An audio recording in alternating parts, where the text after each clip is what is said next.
Chapter 602. Ah! The sword pierced into his heart, and Tubert let out a shrill scream. His body instantly exploded.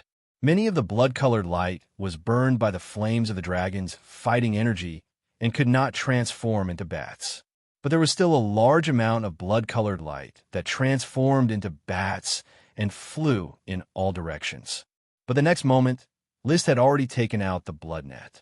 Under the hood, almost all of the transformed bats were caught in one net. When the blood-red net touched the transformed bats, it made sizzling sounds of burning. The group of transformed bats squeaked from the heat. They tried to move left and right, but they couldn't escape. They could only stay where they were and get burned by the lingering flames. The duration of the dragon's fighting energy was getting longer and longer. Lord Viscount, there are still 3 transformed bats that escaped. Elizabeth sat on the ground, her fingers pointing in 3 directions and shouting. Without her reminder, List had already noticed. He stood where he was, and, at some point, the swift shadow bow was already in his hand. 3 arrows were quickly knocked and shot out. It flew around in a triangular formation, and in a flash, it struck a bat that had transformed into a human and exploded. The transformed bats were blown into smithereens and dissipated. He turned around and shot another 3 arrows at a bat, causing it to explode. The last transformed bat had already flown far away, but List took out 3 arrows and shot first, then quickly pulled out another 3 arrows and continued to shoot. The 3 arrows behind quickly caught up with the 3 arrows in front. Under the guidance of the fighting energy, they collided with each other and drew a strange trajectory, catching up with the transformed bats in the blink of an eye. Boom! They hit and exploded. A cloud of smoke and fire slowly floated down from the air. The ultimate skill of multiple arrows, multiple phantom arrows, had never missed its target. It had been less than 5 seconds since Elizabeth's warning. Looking at the 3 bats that were trying to escape explode, the female vampire swallowed her saliva with difficulty. While shocked, she was extremely glad that she had made the right choice. The young Sky Knight in front of her was definitely not an ordinary Sky Knight. He was unbelievably powerful. With this kind of strength and age, if he were in the Eagle Kingdom, he would definitely be qualified to be selected as a Dragon Knight candidate by the royal family. In the end, he would become a serving Dragon Knight like His Highness Alonso Copernicus. The royal family did not always produce talented children. In order for the dragons raised by the kingdom to display their combat prowess, they naturally needed a Dragon Knight. Hence, the Dragon Knight candidates became the geniuses in the competition. The winner of the competition would become a true Dragon Knight and serve the kingdom. It would be easy for him to be conferred the title of nobility. In fact, as long as one succeeded in riding a dragon, they would be conferred the title of Earl. After accumulating enough military merits, they would quickly be promoted to Marquis. After accumulating enough military merits, it would be easy to become a duke. Although the dragon would be taken back by the kingdom when he retired, and the dukedom would also be taken back, his descendants would still have the status of a marquis, which would be hereditary. Duke was the title of a country's monarch. According to the rules of each country, dukes were not allowed to be conferred casually. Only a dragon knight who raised his own dragon could establish a grand duchy with the title of a grand duke. If the descendants declined for a long time, they would fall into a grand duchy or even be removed from the country and reduced to an ordinary noble. The thought of the Dragon Knight echoed in Elizabeth's mind. She even suddenly felt a little pity for List. It was a pity that List did not live in the Eagle Kingdom or the Iron and Steel Ridge Kingdom. This amazing talent was destined to have no fate with the Dragon Knight. Of course, List did not know that Elizabeth was feeling pity for him not being able to ride a dragon. After he shot the 3 escaping bats, he had already taken the time to crush the bats in the bloody net one by one. In the end, these bats returned to the blood-red blood magic and recondensed into an adult male vampire who was bleeding from all 7 orifices. It was the pure-blood vampire Tubert Black Knight. Tubert could not move at all. All the bones in his body seemed to have been crushed. Or perhaps it was the restraining effect of the dragons fighting that caused problems in the recovery of his body. He was as limp as mud. There was a vague sound coming from his throat, but he could not say a complete sentence or a complete word. His eyes were also a little unfocused, unable to focus. What's wrong with him? Liz turned around and asked why Lisabeth, who was still in a daze. I just attacked. Why does he look like he's about to die? Why Lisabeth came back to her senses and stammered, Maybe you hit him too hard, Lord Viscount. From the looks of it, it's very likely that the blood magic, bat incarnation, was forcefully broken, causing a magic backlash, and he can't maintain the normal functioning of his body. The body of a vampire could switch between bat and human at will, relying on the blood magic, bat incarnation. Once the magic was forcefully broken, it would easily backfire. But unless it was an attack that was powerful enough to kill in an instant, this blood magic would not be broken even if many bats were killed. As long as one bat incarnation escaped, Tobert would be able to return to his human body, and he would only lose a little blood magic. The crushed bats would turn back into blood magic and return to his body through an unknown method. Liszt guessed that it was an application of the magic net, the transfer of magic regardless of distance. No matter what, Tobert had already collapsed, and it seemed that he was not going to be happy. Why Lisabeth walked over excitedly, an indistinct handprint on her face. She stared at Tobert with uncontrollable desire in her eyes. My lord, dig out his heart before it stops beating. Blood magic can be condensed seamlessly. In his belongings, there's a blood box with my heart in it. But she was still rational and knew that she had to ask Liszt for instructions first. Please let me take it out for my lord. Liszt nodded and gestured for why Lisabeth to do it. Then, while Lisabeth squatted down and cast a spell with both hands, balls of blood-red light appeared and enveloped Tobert, who was still alive. Where the blood magic touched, Tobert's blood actually flowed backward and soon flowed back into his body, gradually gathering at the location of his heart. Ugh, ugh, ugh. Like a cassette, Tobert repeated every syllable that was released. While he was chanting, why Lisabeth suddenly cut open his chest, reached in, and plucked out a glowing red heart that had already stopped beating. The heart didn't seem to be made of flesh and blood, but was translucent like blood jade. The blood vessels were clearly visible, and they were slowly bleeding. When the blood jade heart was pulled out, Tobert's unfocused eyes suddenly flashed, and the muscles of his muddy body twitched. He slowly raised his arm, as if trying to stop why Lisabeth from plucking his heart. But that was just the final radiance of the setting sun. Halfway through, his muscles relaxed, and his arm instantly drooped completely dead. While Lisabeth didn't slow down at all after the heart was plucked out. While the body hadn't cooled down and the blood magic was still lingering in Tobert's body, she continued to cast blood magic. She magically took out several belongings from the inside pocket of Tobert's windbreaker.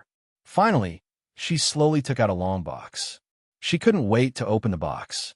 Immediately, a blood-red light flickered, and 5 blood, jade-like hearts were arranged in the box. Just as she was about to use her hand to take out her heart, a voice suddenly rang out. A light cough came from behind her.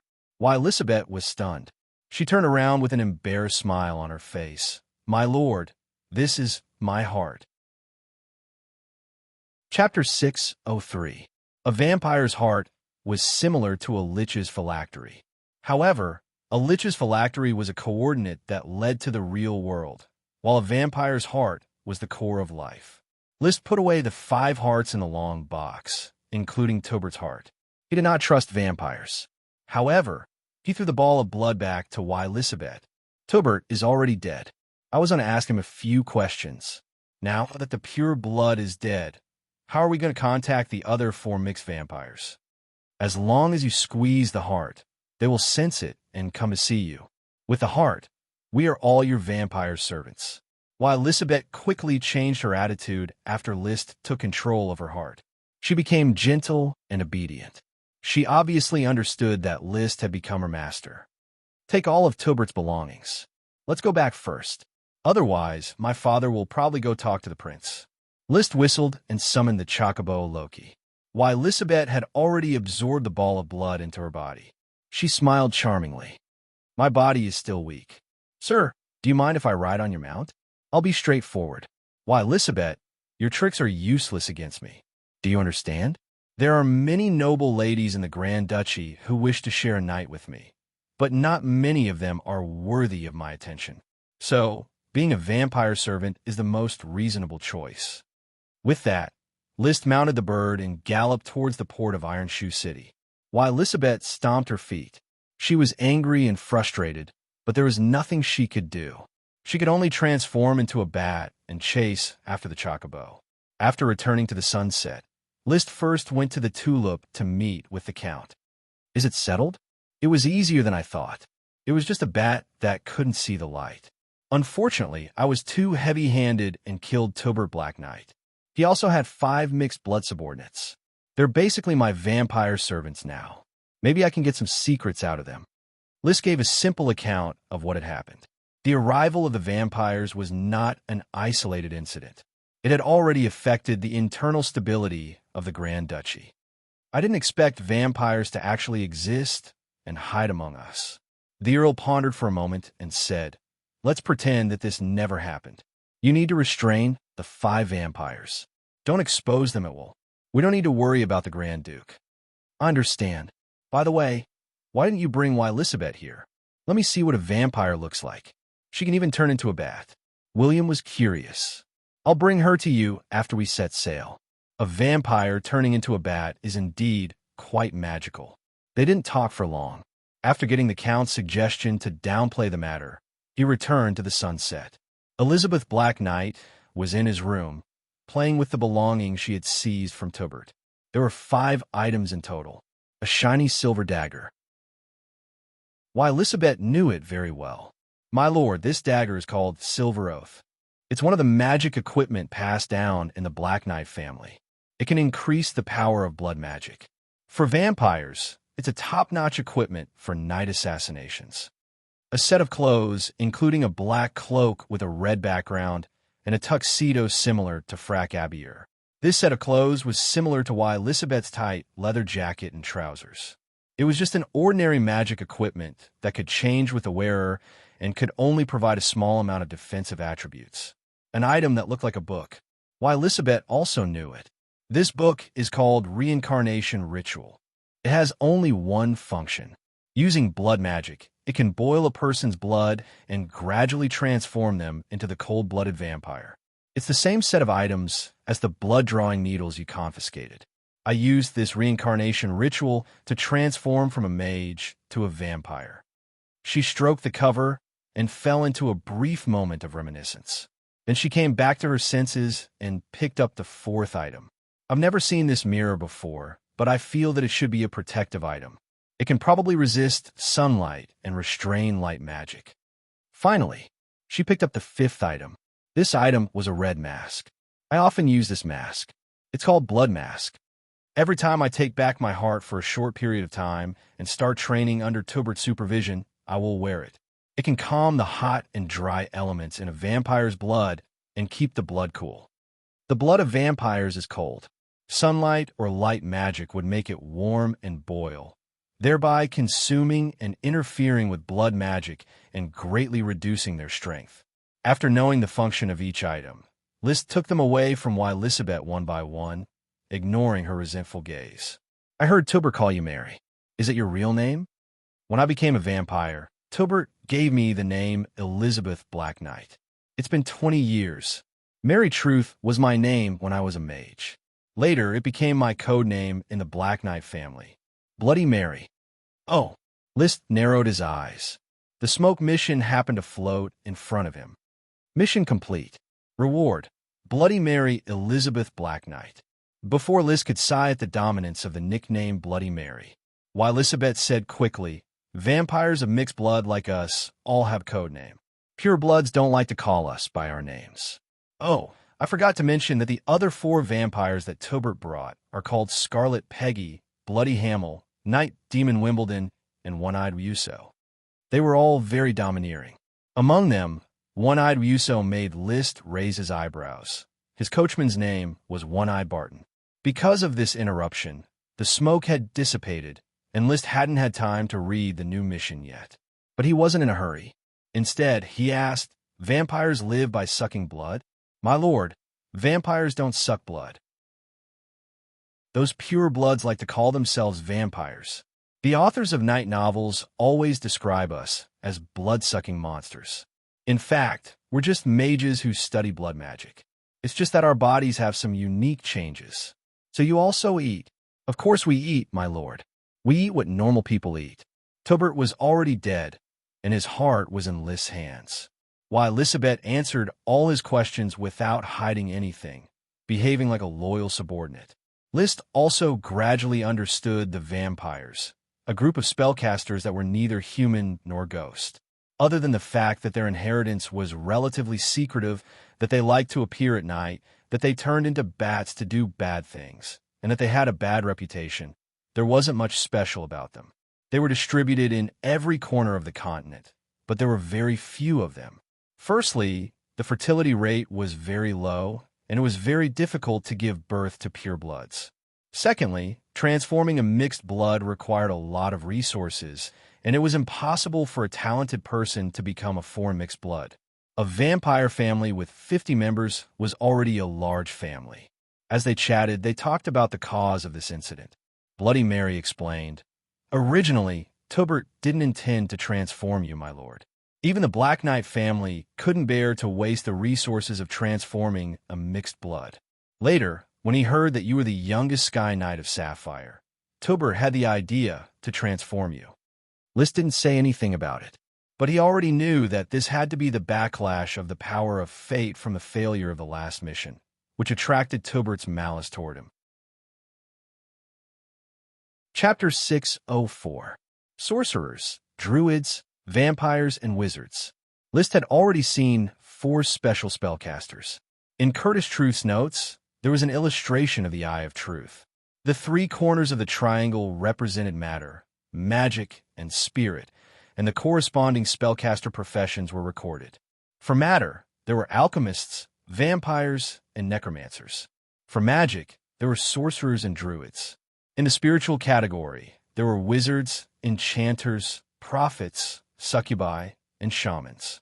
Most of the ancient wizards had transformed themselves into liches, which meant that Curtis Truth and Marquis Bull Andy Sapphire belonged to the category of wizards. He didn't know if these spellcasters really existed, but he could at least infer that they more or less existed on this continent. The Grand Duchy of Sapphire was located in a remote area, and had only been founded for 150 years, so it was relatively clean. Those special spellcasters, even if they existed, should be distributed in the various countries of the continent. Tobert's black cloak with a red background will be your reward for pledging allegiance to me. Take it and wear it. I'll ask Thomas to arrange a cabin for you on the ship. You can stay on the ship and focus on being my vampire servant. If you perform well, I'll consider whether or not to return your heart to you." After chatting for a while, List couldn't dig out more information from Elizabeth.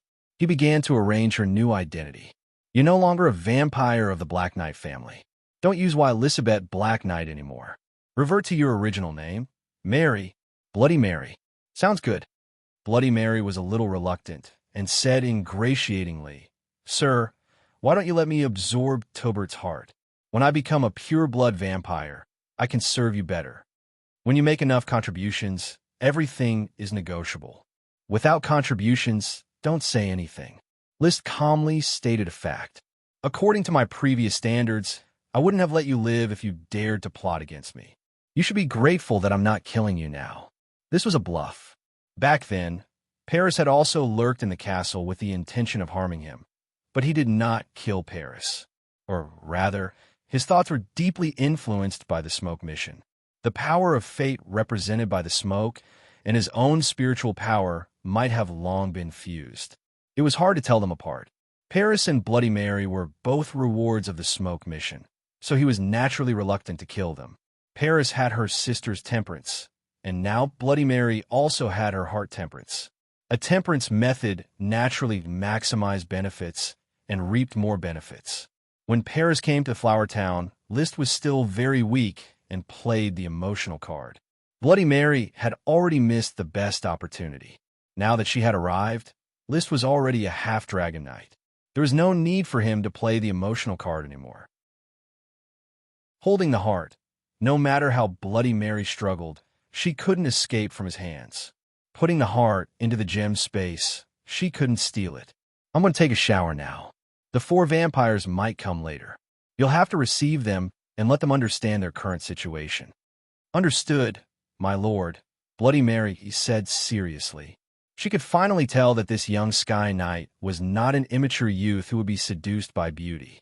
Besides, she was not very beautiful, not young. Nearly 40, she had been turned into a vampire at the age of 17, and had spent 20 years since then. Because of the blood magic, he did not look old, and his body was still very tender. But in the end, he was no longer young. Moreover, she could clearly feel that List's enthusiasm quickly decreased when he mentioned her age. Min, dang dang dang. A knock on the door brought Bloody Mary back to reality. She replied in unskilled serpentines, "Please come in." The door was pushed open, and a maid, who already knew about Bloody Mary's existence, came in with a glass of juice and placed it on the table. "Madam, please have some juice." "Thank you." Bloody Mary was very friendly towards List's servant. She was a smart woman and knew that her beauty would not be of any use in the future. She had to rely on her own ability to win List's appreciation and reward in order to get her heart back and regain her freedom. She might even get Tubert's heart and become a pureblood. Therefore, she could not offend List's servant. A casual remark from the servant could ruin her image in List's mind. The maid responded with a smile, but when she saw Bloody Mary's red eyes and pale face, she could not help but open her mouth in surprise. She immediately reacted. "Sorry, I didn't mean it. It's okay. I'm not a sapphire person. My eyes are a little different from yours." "Ah, yes, madam, but your eyes are very beautiful." "Thank you. If you have no other instructions, I'll leave first." "Go ahead."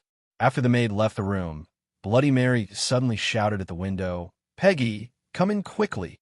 Flutter, flutter. A bat flapped its wings and flew in. The bat landed on the ground and quickly turned into a human.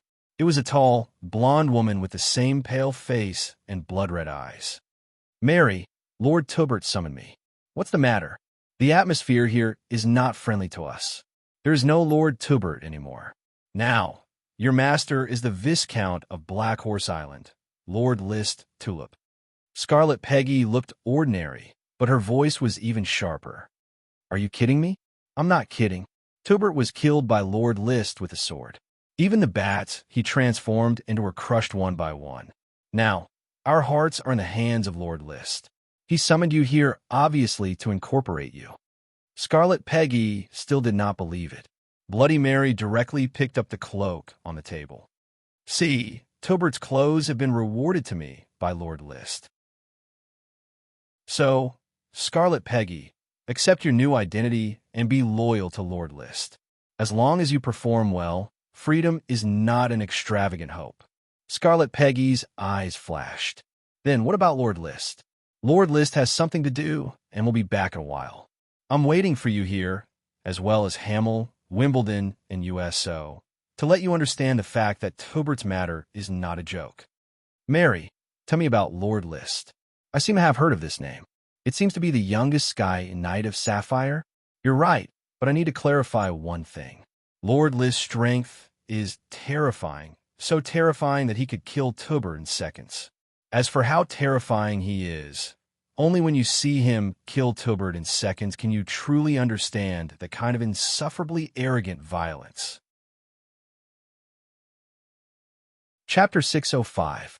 Bloody Mary was bragging about the horror of List to Scarlet Peggy, while List was looking at the smoke mission in the bathroom.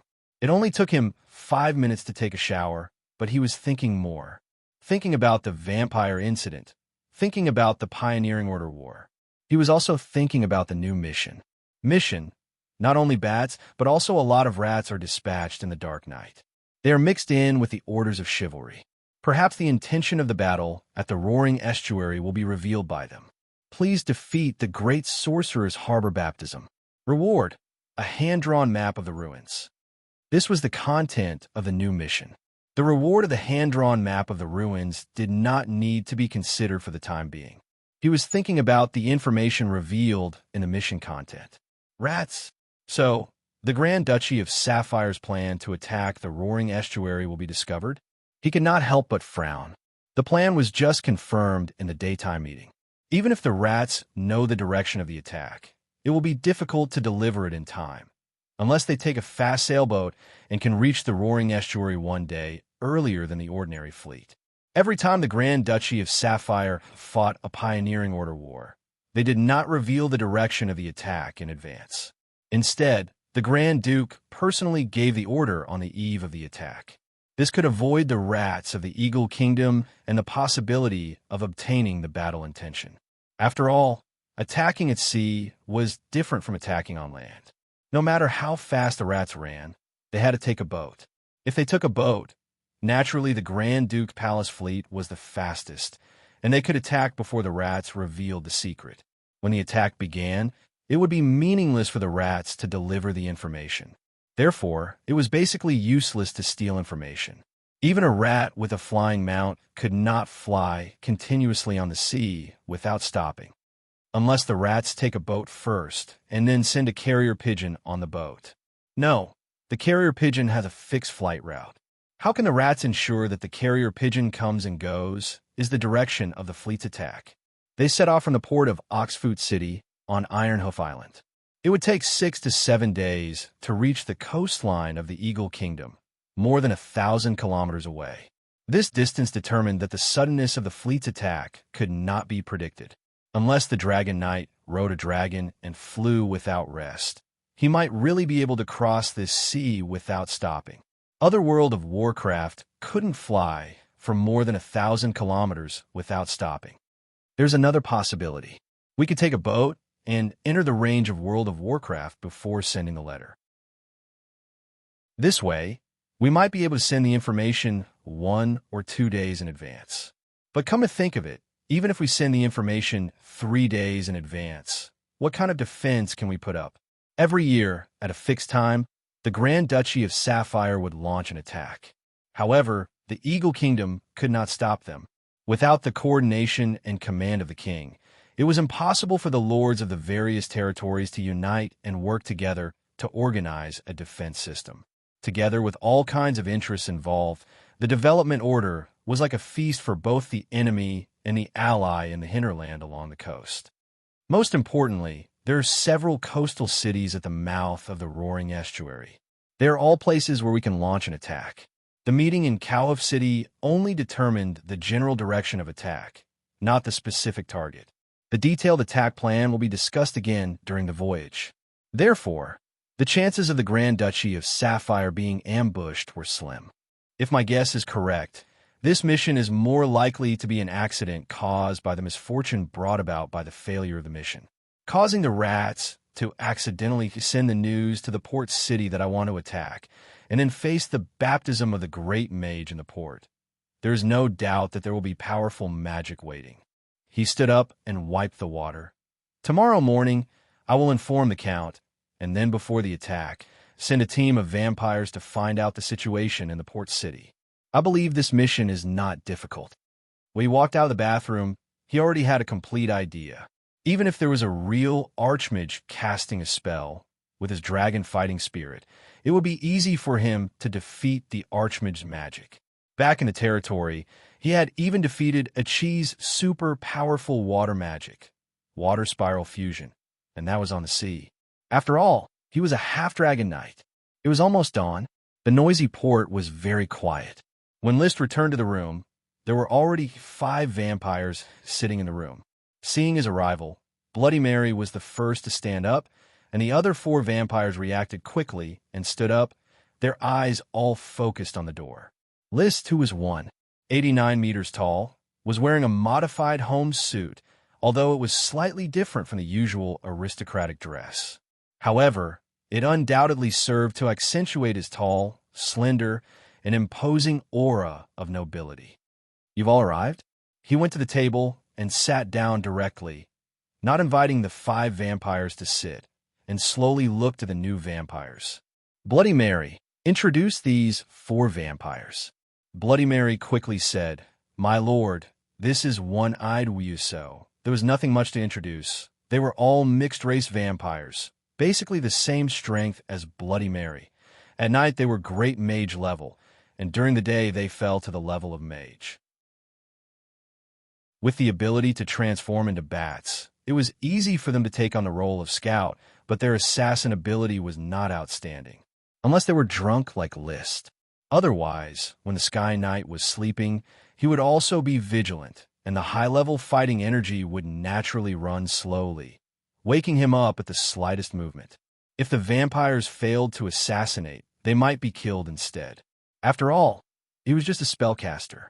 Transforming into a bat was suitable for escaping, but it was still very dangerous for a knight's attack to sweep across a large area. It was very foolish for a spellcaster to engage in melee combat with a knight. 5 vampires, 3 men, and 2 women. After the introduction, it was the turn of the 4 new vampires to report their situation, especially the result of coming to Ironhoof Island to search for the Great Mage of Goat Congregation. Their information was similar to Bloody Mary's. They could not find the Great Mage, and, as mixed race, they had not been in contact with the core of the Black Knight family. The information they could reveal was limited. Very good. I already know you, and you should know me. List did not waste time and said directly, "Your hearts are in my hands, and from now on, listen to my orders and serve me. I don't care about your loyalty, as long as you show your value. Even if you want your hearts back, it is not a problem." The 5 vampires rolled their eyes. List smiled slightly. "I put your hearts in a very secret place. You could try to steal them from me. But I have to remind you, there is only one chance, because if you fail, I will kill you. Also, when I sleep, I like to kill people in my dreams. Don't blame me for not reminding you." After that, he directly shook the bell on the table. The valet Thomas pushed the door open and came in. "Master, go and arrange rooms for these 5 mages. They're my new followers." "Yes, master." Thomas gestured elegantly. "Sir Mage, please come with me." Chapter 606. The task of the vampires had come to an end. At dawn, the fleets anchored at the port of Oxfoot City left one after another. The sunset also followed the Tulip fleet and left the port, sailing towards the blue sea. The vampires on the sunset had a new task. This was the first task that List gave them. Organize the blood magic you are familiar with into a book, specifically including the casting methods of each magic, as well as the reincarnation ritual and other comprehensive information. Also, the composition of the Black Knight family and other vampire families, you know. The vampires were a little stunned. They did not know the meaning of this task. Only Bloody Mary, who thought she was smart, asked with sparkling eyes, "Does Sir want to establish a new vampire family?" List nodded in affirmation. Blood magic was strange. The blood of vampires was cold, and they needed to hide in dark places during the day to keep their body temperature cool. Cold-blooded usually meant treachery and betrayal. He did not know whether this was true or not, but this was the feeling that Bloody Mary and the other vampires gave him. Therefore, he did not want to establish a new vampire family, but it did not prevent him from using the gimmick of establishing a new family to motivate the 5 vampires to work. His original intention was to compile blood magic into a magic book. He would give it to Chi, Chris, and the others to study and draw meaningful inspiration from it, laying a foundation for them to become magic shooters. Chris estimated that they might not be talented enough, but Chi was very likely to become a magic shooter. In the following days, the 5 vampires hid in the bottom of the cabin, tossing and turning the book that List named The Essence and Development of Blood Magic. When they were about to reach the roaring estuary, the new battle plan had been submitted to all the Lord followers of the Sapphire Grand Duke. Lee William quickly gathered his followers, went to the Tulip for a meeting, and then assigned the tasks of the Coral Island Orders of Chivalry. "We will cooperate with the First Prince to attack the coast of the roaring estuary. Among all the cities near the sea, I chose Ice Pear City. It's the territory of a viscount. As far as I know, this viscount has just been in theft to Ice Pear City in the last 2 years.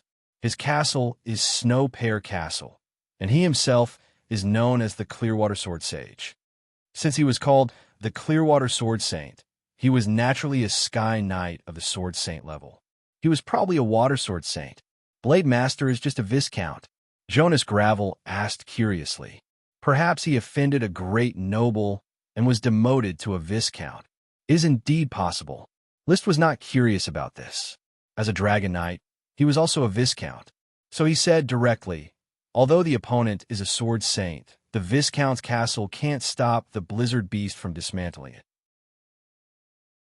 Let's take Bingpear City as a sacrifice first.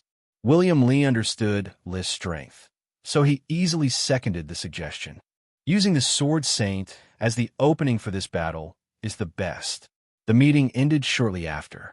After returning to the sunset, List gathered the 5 vampires who were working hard on the book. Let's put aside the task of writing the book. This is a long-term mission. There's no rush. Now, we're not far from the coastline. I need you to sneak into Icepear City and collect information, especially information about magicians. Icepear City? The fief of the Clearwater swordsman Yevich Waterpeanut? Knight Demon Wimbledon blurted out. You know this person? Yes, my lord. I've heard of the Clearwater Sword Saint. He used to be a candidate for the Dragon Knight of the Eagle Kingdom, but he was too indulgent after he became an adult and wasted his talent. Furthermore, his character was also questionable. He had followed 3 marquises in succession, and in the end, he had fallen out with all of them. That was why I came to Furious Roar City and followed Marquis de Maria Rainflowerstone and was conferred the title of Viscount. There were many marquises in the Eagle Kingdom. Perhaps many nobles in the Eagle Kingdom did not know how many marquises there were. Just the area around the mouth of the Roaring Estuary included the territories of 5 marquises, and Marquis Wildwave was one of them. His territory was called the Battering River Plain, and its boundary was from the mouth of the Roaring River to the upstream tributary of the Three Dragons River. The main city was Furious Roar City. The name of the Roaring Estuary came from the Roaring River, which is a river much larger than the Yangtze River, the Nile River, and the Amazon River on Earth. The Battering River Plain downstream was also extremely vast. Icepear City was a small city on the Battering River Plain. Knight Demon Wimbledon continued to introduce. The Clearwater Sword Saint is very powerful. As a candidate for the Dragon Knight, I'm afraid it will be difficult for us to sneak in front of him. You don't need to face him directly. You just need to find out if there are any great magicians in the city. Yes, my lord. The vampires left the sunset at dusk and flew to Icepear City. List stood at the bow of the ship without any rest. Now, they were only about 10 kilometers away from the land, and they could land and fight at any time. It was August 1st, and the night was still cool. Suddenly, a figure rushed over from the sky, and the magnificent fighting energy of water attribute filled the air. It was the Sea Sword Saint, Lee William. List turned around and greeted, "Father, why are you here?" Lee William waved his hand to signal the servants on the ship to leave. Only the father and son stayed at the bow. "Have you sent the vampires out?" "Yes." "List, what are you worried about?" "According to the usual practice, we should directly attack. This is just a small city. What does the Clearwater Sword Saint have that we should be cautious about?" "Father, it's better to fight slowly and surely. After all, he was once a candidate for the Dragon Knight." "A candidate for the Dragon Knight?" "I've asked the vampires." The Clearwater Sword Saint, Yevich Waterpeanut, was very talented when he was young and was one of the candidates for the Dragon Knight. But after he grew up, his talent was wasted, and he had a bad character. He only became a Viscount when he was middle-aged. It seems that although he is down and out, he is still very powerful. We should be careful. Lee William nodded and sighed. The eldest prince should have taken some other small cities and started to rest on the land. I've lived on the ship for decades, but I'm still not used to it. I'm just waiting for one more night. Lee William did not plan to go back immediately after he boarded the ship. He looked at the tower at the stern of the ship and asked, "Your ship is very strange. Is it where you live?" "Yes. You're a nobleman who likes to enjoy life. Let me take a look at your room." When Lee William entered the tower, he was still shocked by the condition of the room, even though he had been mentally prepared. There was a full set of thorny furniture exquisite glass products, curtains made of green wool, and carpets made of World of Warcraft fur. Most importantly, the master bedroom was cool. It was only August, and the weather was still hot. However, List's room was cool. It was not hot at all. What's going on? A magic circle? Lee William asked in surprise as he stood in the room and felt the cool temperature. It's a magic equipment. List smiled awkwardly, as if he had been caught stealing a chicken leg. In my territory, there's a kind of golden lip shell. The shell produces golden pearls, which can be used to make magic equipment that can control temperature. I call it the temperature-setting pearl. The production is very low now, so I only have one. What's the production of the golden pearls? List, I need it, Lee Williams said with the dignity of a father. Of course, I won't take it for free. Just sell it to me according to the market price. You don't have to spend money. I was planning to give you and grandmother 2 temperature-setting pearls as a birthday gift. That's very kind of you, but only 2. I hope the bedroom, study, dining room, and even the living room can use temperature-setting pearls. The Count had a big appetite. List interrupted him. I'm sorry, Father, but the supply of golden pearls is very low. Even my Thorn Castle can't meet the demand. How about this? As long as there are new golden pearls, I'll sell them to Tulip Castle first. He would definitely sell the golden pearls in the future, but he had to ensure his own enjoyment first. The Count could not force the issue. Seeing that List had no intention of giving him the temperature-setting pearl as a gift, he said, How about this? I'll share a room with you on the sunset. Do you mind? Of course. Chapter 607. List did not have to wait any longer. 5 vampires had flown back from Ice Pear City with the results of their investigation. Bloody Mary vaguely took over the leading position of the vampire servants. She reported, My lord, Count, we did not dare to approach the Clearwater swordsman, but we accidentally found that he was receiving 3 people dressed as magicians in the castle's living room. Through the Clearwater swordsman's attitude, we feel that they are of equal status. Equal status? List raised his eyebrows. A magician who could be equal to a sword sage was likely to be a great magician. Is there any other information? Judging from a situation we have inquired, it is very interesting that the Clearwater swordsman did not know that you were going to launch an attack. The defense of Snow Pear Castle is very loose. Before Bloody Mary could finish, Peggy suddenly interrupted her and said, But halfway through, a wretched person entered the living room and said something to the Clearwater swordsman. The Clearwater swordsman quickly ordered the castle to be under martial law, and many materials from Ice Pear City were also moved to Snow Pear Castle. List understood. It seems that Mouse leaked the news, and Snow Pear Castle is prepared. William frowned. There are 3 great magicians, and the Clearwater swordsman is also on guard. List, what do you think of this battle? He smiled faintly. List said lightly, Father, there is nothing to be surprised about. Gather at dawn to attack the castle. Snow Pear Castle has a sword sage and 3 great magicians. But Father and I, together with the Blizzard Bee squad, they are no match for us. Bloody Mary saw the opportunity and said, My lord, don't forget your vampire servants. At dawn, we should still be able to perform at the level of a great magician. Although there is no powerful range magic in blood magic, it should not be difficult to help you kill 1 or 2 great magicians. She had confidence in the strength of List, so she always expressed her loyalty. The other 4 vampires were a little reluctant, but they were held back by Bloody Mary and had to respond, Vampire servants are willing to serve my lord. List looked at the 5 vampires. It is good that you have this awareness, which means that you have accepted your situation.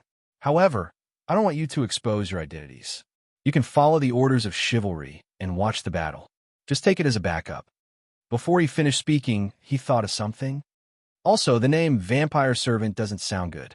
From now on, you should change it to Blood Servant. The 5 vampires looked at each other. What was the difference between a vampire servant and a blood servant? They couldn't keep up with List's train of thought. The dawn was quiet. The Tulip fleet quickly disembarked. The knights donned their equipment, mounted their horses, and assembled on the shore.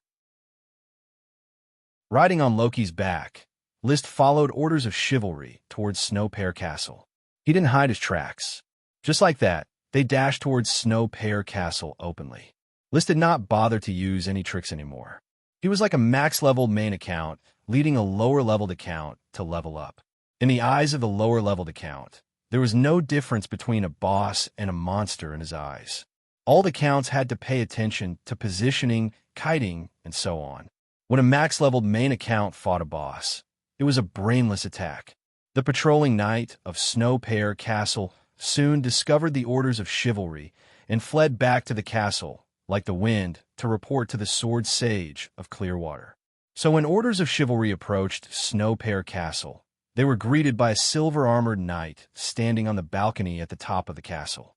Obviously, it was the sword sage of Clearwater, Yevich Waterpeanut, the former candidate for the Dragon Knight. He looked at the charging orders of chivalry of Coral Island with a cold glint in his eyes. What a terrible experience.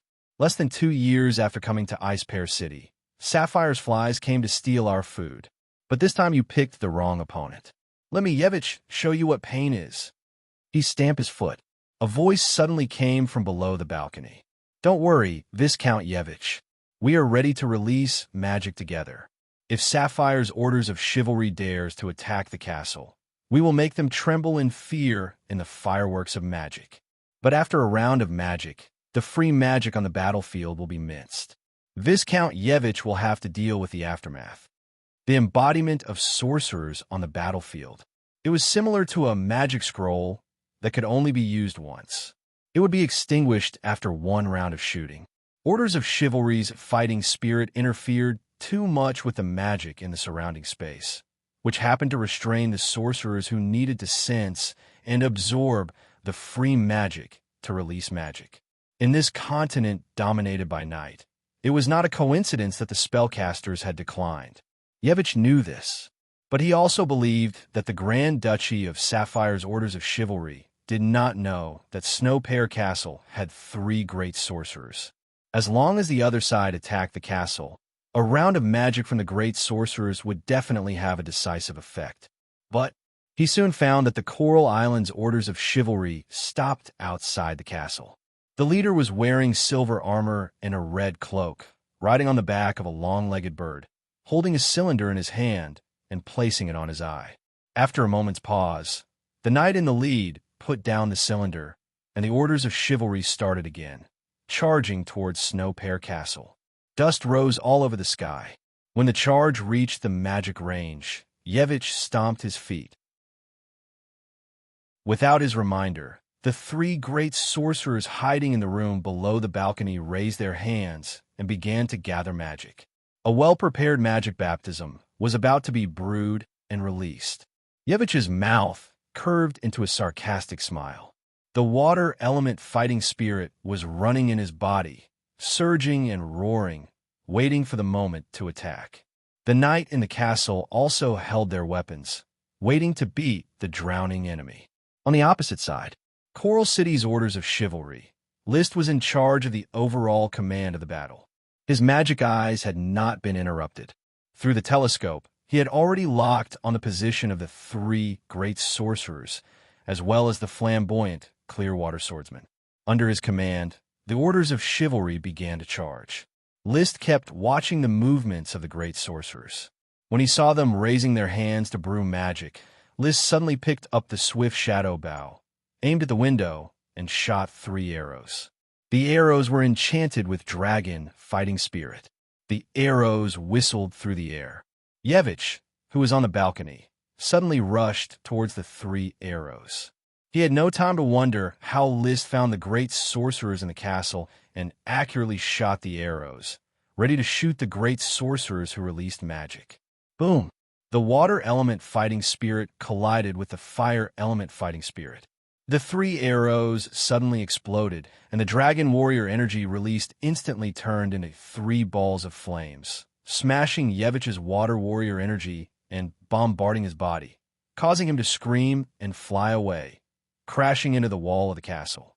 The smile of a winner hung on List's face, and he was proud of himself. The sword sage could not even block one of his arrows. He put away the swift shadow bow and replaced it with a whistle. Whoosh!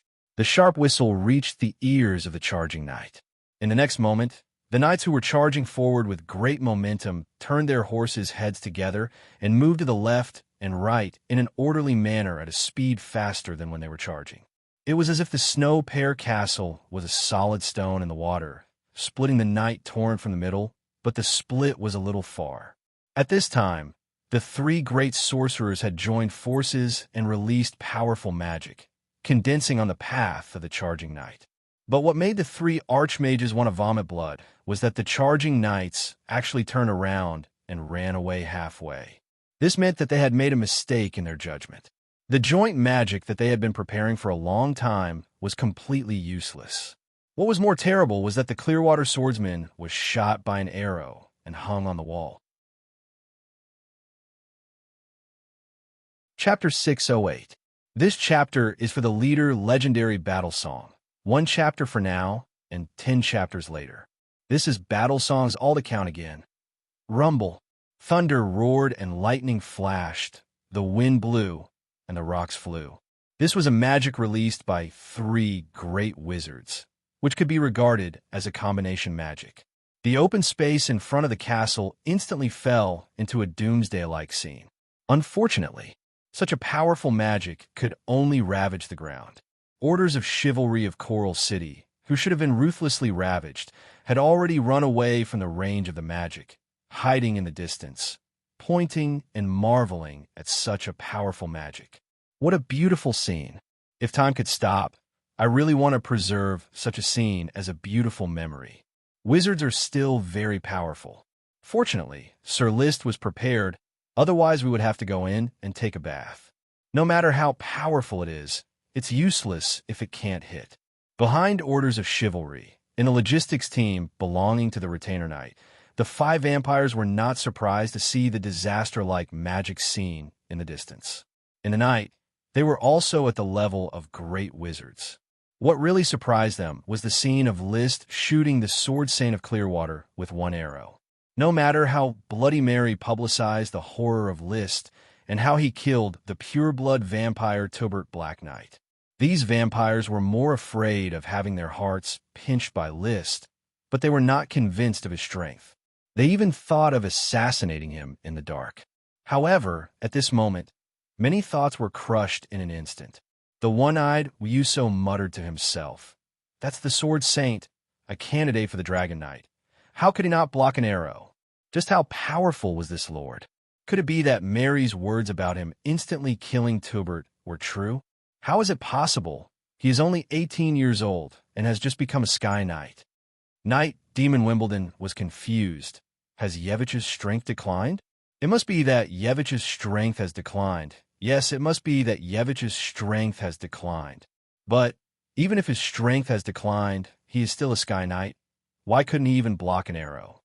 Bloody Peppa and Bloody Hamill were shocked speechless. Only Bloody Mary giggled. "Peggy, Hamill, Wimbledon, USO, but didn't lie to you guys, right? His strength is unfathomable." Then she licked her coquettish red lips and said with a charming expression, "Compared to Tilbert, that perverted pure blood, such a person is worth following. I, Bloody Mary, will definitely build a vampire family for you and become your eyes and ears in the dark." No one knew how the ancient vampires survived. When the night ruled the world, the vampire families existed as vassals of the great nobles. They called themselves vampiric servants. As a vampire, relying on the strong was part of his instinct. Behind List, the Count was also riding his horse, away from the Orders of Chivalry, ready for a sword fight at any time. He looked at his second son's tall and straight back, and his worldview was once again refreshed. Back then, during the actual combat practice, he was already powerless to resist. Now, it seemed that List's strength had increased crazily again, to the point where a Sword Saint couldn't resist 1 arrow.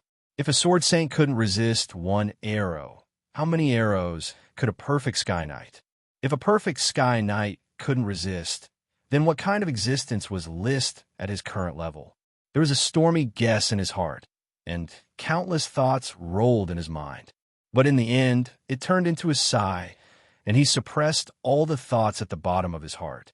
No matter what the future would be, the present was the most important. His lifelong wish was to achieve military merits, be promoted to a noble, and strengthen the Tulip family. List, who had already been in theft, was destined to separate from the Tulip family. As for how it would develop, the Count felt that he didn't need to ask. Good fortune and misfortune were closely related. No one could tell what would happen in the future. After a few breaths, the doomsday-like magic slowly receded. The doomsday-like magic had slowly receded, and List's second wave of arrows turned into 3 flames, rushing towards the castle window. However, the magician who had been hiding in the room had hurriedly hid in the depths of the castle, not daring to show up to cast spells again. Boom! The arrow burst open in the window, blasting a big gap. The Clearwater Sword Saint, who was originally hanging on the wall, rushed into the castle during the gap between the great magician's casting and hid inside, not daring to show up. Whoosh! The whistle sounded, which was the signal to charge. The Orders of Chivalry of the Coral City regrouped and launched a real charge against Xueli Castle.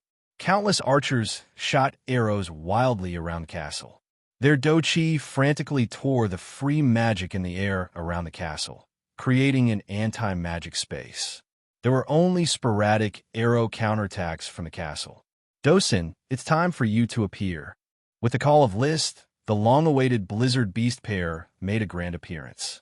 9 huge black dogs, surrounded by the Orders of Chivalry, came to the front of Xueli Castle and madly spewed rock thorns and rock grenades. Every rock bombarded the castle wall, shattering a large piece of stone. The wall was like sand, peeling off layer by layer. After a while, one side of the wall collapsed, and the howling Coral Island Knight rushed to the gap like a bee pupa. List and Lee William were no exception, rushing into the gap side by side. The Skycutter sword was in his hand. The dragon's dough chi surged and transformed into a flame armor covering his whole body. The knights who were blocking the gap were unable to put up any resistance. The blade easily cut through like tofu, and 7 or 8 Earth Knights were cut in half on the spot. The upper and lower bodies were separated, and looking at their split appearance, there was a special visual pleasure. Early William was not willing to let his son steal the limelight. The water attribute Do-Chi also gushed out freely, and the sword swept up several knights, blocking the way, instantly distorting the knight's body and strangling them with the power of Do-Chi. 2 Sky Knights opened the way. Following that, countless elite Earth Knights picked up the loopholes and cleared the battlefield. The resistance of Xueli Castle collapsed in just a moment. Such a scene of torture and killing. A knight's eyes almost popped out of their sockets. He hurriedly threw away his weapon and knelt down to beg for mercy. With someone taking the lead, the rest of the knight knelt down one by one. The Knight of Coral Island Orders of Chivalry was tied up and captured. Where is Yevich? List grabbed the armor of a knight and asked. The knight was shrouded by the dragon's Do-Chi. He felt a huge force firmly binding him, as if he was nailed to the ground, unable to move or breathe. Terrified, he did not dare to hide anything. He replied with difficulty, "Sir, no." Yevich went to the castle's back garden. He may be trying to break out. Leaving the knight, Liz said, "Father, I'll leave this place to you. I'll go after Yevich. Don't forget there are still 3 great wizards. The great wizards can't escape." Although List did not know where the great wizards were hiding, the Knight's Do-Chi had completely banned magic in Xueli Castle. Great wizards who could not release magic were as good as useless, and it was only a matter of time before they were found. The most urgent task now was to catch Yevich. He had not caught a sacred swordsman alive so far. After catching him, he could at least squeeze a few sprites out of him. Once a Sky Knight was captured, the ransom would not be a few gold coins. Chapter 609. List rushed through the gap in the castle and ran all the way to the back garden of the castle. He used the Eye of Magic, but did not find Yevich Water Peanut. But under a patch of grapevines, he saw a few servants hiding something. List sensed that something was wrong. He rushed over and grabbed one of the servants. "Where is Yevich?" Without waiting for the servant to answer, he kicked away the water jar that the servant used to store water. Suddenly, a square well cover was revealed. I don't know, stupid." List threw the uncooperative servant to the stone table. The servant fell on it and rolled on the ground. He could not get up for a while. Usually, he was not willing to kill ordinary people except for knight and sorcerers. War was a game between nobles. Civilians were usually part of the wealth. It was morally unacceptable for a knight to kill civilians. If the civilians dared to resist, they would be killed. Furthermore, even if there were moral restraints, there would still be knights who would kill indiscriminately in the heat of the moment. There was no punishment afterward. For example, now that List had killed all the civilians in Snow Pear Castle, no one would say anything bad about him. However, he was not a tyrannical person. He had some sympathy for the civilians, whether a knight was moral or not. In the end, it was all about self-restraint and the glorious words of a knight's glory. Fortunately, List did not need the servant's answer. He kicked open the well cover and quickly jumped down. It was obvious that this cellar was the escape tunnel of the castle. He activated the dragon's fighting and took out a crystal lamp. He quickly found the tunnel entrance. With the protection of the dragon's fighting, he was not afraid of the traps in the tunnel. This world had not developed the art of mechanism yet. Even if there were traps in the escape tunnel, they were very simple killing methods. If there were really magic equipment in the escape tunnel, he could see and crack it with his eye of magic. The tunnel was a little narrow. List had the crystal lamp to illuminate the tunnel. His vision was not blocked, so he quickly rushed down the tunnel. The tunnel was a little winding, and there was water in many places. He could clearly see fresh, wet footprints. It's not the footprints of one person. They're a little messy. It should be Yevich and the 3 sorcerers' footprints. Now that he understood, he couldn't help but quicken his pace. Right at this moment, a loud rumble suddenly sounded from ahead. Then he heard a very faint sound. It sounded like cursing. He continued to charge forward. Soon, at the end of the passageway, 3 silhouettes could be seen. They were the 3 great mages who had launched the combination magic. Their cursing could be heard clearly, and List quickly understood the reason. It turned out that Yevich had blown up the gate at the end of the passage. That was to say, in order to escape, Yevich threw down the 3 great magicians as bait. "Stop talking nonsense, Lars. Let's work together and release magic to bombard the top of the passageway, to open up a path out. Cyril, raise the rock armor for me. Dalaka, raise the water wave shield for me. I'm afraid I'll be buried if the tunnel collapses again. Don't worry, you won't die." The 3 great magicians blocked the passage, trying to think of a way to save themselves. Unfortunately, before they could release their magic, List had already rushed over to them along the passage. "My friends, why are you in such a hurry to leave? Follow me back to Snow Pear Castle. It's you. You shot down Yevich's knight with 1 arrow. Sure enough, he's already here, huh?" List stared at the 3 great magicians with his eye of magic and slowly approached them. "Since you already know who I am, there's no need to be polite anymore. Follow the passage back to Snow Pear Castle, and we'll have a good chat. The mage on the left, don't secretly gather magic. Your actions can't escape my senses." The great mage who was discovered smiled awkwardly and dispersed the magic gathered in his palm. When a mage was approached by a knight, a very powerful sky knight at that, he was no different from a lamb waiting to be slaughtered. The era of spellcasters had declined. It was said that the mages of the Moon Empire were very powerful and dominated the continent. Unfortunately, it was the era of the knight that dominated the continent. Sometimes, List suspected that the legendary magic shooters could fight with dragons. Although they could not defeat the Dragon Knight alone, they were still the representative of the world's peak power. Why were the great mages and great mages so weak? Although they could release powerful magic, they could not show their real fighting ability, especially the restriction of casting speed, which allowed the knight to attack the mages unscrupulously. No matter how powerful the magic was, it was meaningless if it could not hit the knight. No matter how strong the defensive magic, such as the water wave shield or rock armor was, it would be broken by the knight in a short time. Not to mention that the knight formed a team. Their fighting energy could mince the drifting magic and form an anti-magic area, directly destroying the mage's ability to cast spells. Looking at the three great mages dejectedly walking back along the passage, List could not help but sigh in his heart. When I was writing Dragon's Fight in the Wild, I read a lot of magic books and night novels. They all mentioned the glory of the Moon Empire. There was even a legend that the mages of the Moon Empire built a magic array leading to the moon on the peak of Muragadan Mountain. If that era was really like the recorded history, it was definitely a glorious and brilliant civilization. The mages who created the Moon Empire would obviously not be as weak as the current mages. So what caused the decline of the mages era? Is there any difference between the mages of today and the mages of the Moon Empire? After the collapse of the Moon Empire, what happened that allowed the rise of the Night? Unfortunately, no one recorded the history. The sporadic oral rumors had long deviated from the truth. The mystery was difficult to solve. List did not go after the Sword Saint of Clearwater. Since the passage was blocked, there was basically no hope of catching up with the Sword Saint. He felt it was a pity that the reward for capturing the Sword Saint had flown away. However, the three great mages as captives could make up for the loss a little.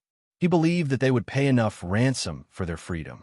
When he returned to Snow Pear Castle, the Earl had already sent people to start cleaning the castle, which had a collapsed wall. Didn't Yevich catch up? He escaped through the tunnel and even destroyed the exit of the tunnel. But he left us three guests. List pointed to the three great mages in magic cloaks. Although they were prisoners, the three of them still maintained their arrogant posture, calmly waiting for the next trial. List handed over the leadership of the trial to the Earl. He was going to search Snow Pear Castle himself to see if Yevich had left anything valuable behind. According to the original arrangement, the military achievements would be given to Lee William, and the resources would be given to List. So all the resources in Snow Pear Castle belonged to List. Commander Marcus had already sorted out the resources. When he saw List coming back, he immediately came to report, "My lord, the food and other resources in the castle have been sealed up, except for the replenishment of the orders of chivalry. We are looking for carriages to transport them back." "Where are the elves?" "We have searched the worm room. There are no elves left. They should have been taken away by Yevich." Chapter 610. After patrolling around the castle, he did not find anything special. The assets of the Clearwater Sword Saint Yevich Water Peanut were so poor that he did not look like a sword saint. The materials in Snow Pear Castle were not even as rich as those in Gravel Castle and Beer Castle, which made List quite despise. Of course, he was not so angry that he really cut the worm stalks. The Night War was a noble game, although there were no explicit rules that must be followed in the war. But just like the Geneva Convention signed by all countries on Earth to protect civilians and war victims, under the Knight system, there is also a set of rules that belong to the spirit and character of a knight. The spirit and character of a knight were publicized differently in different countries, but in general, there were slogans such as loyalty, fearlessness, courage, honesty, justice, protection of territory, and glory. There was no propaganda, but it was real, such as the prohibition of killing captives. Gold coins could be used to redeem a knight, the prohibition of hurting elves, the prohibition of killing civilians, the prohibition of traitors, the need to ensure the purity of their children's blood, and so on. Once, the king of the Iron and Steel Ridge Kingdom sent troops to the Duke's palace because a duke of a duchy liked to kill civilians. In the end, the duke was deprived of his title, but the kingdom did not abolish the duchy, but supported the duke's younger brother to inherit the title. Of course, it was more likely that the duke had a conflict with the kingdom than that the duke liked to kill civilians. But killing civilians was the best excuse for the duke to send troops. List also followed these rules. He did not want to destroy them. After all, killing the elfworm stalks would hurt the vitality, which would affect the final production. Even transplantation would not work. If the elves were away from the worm stalks for too long, the worm stalks would gradually wither. Although the elf could breed new worm stalks, they would also hurt their vitality and would probably die prematurely. The Grand Duchy of Sapphire wanted to plunder enough resources every time it issued an expansion order, so it could not consume elves and other resources at will. Otherwise, after several expansion orders, no nobles would be willing to reclaim the coastal hinterland.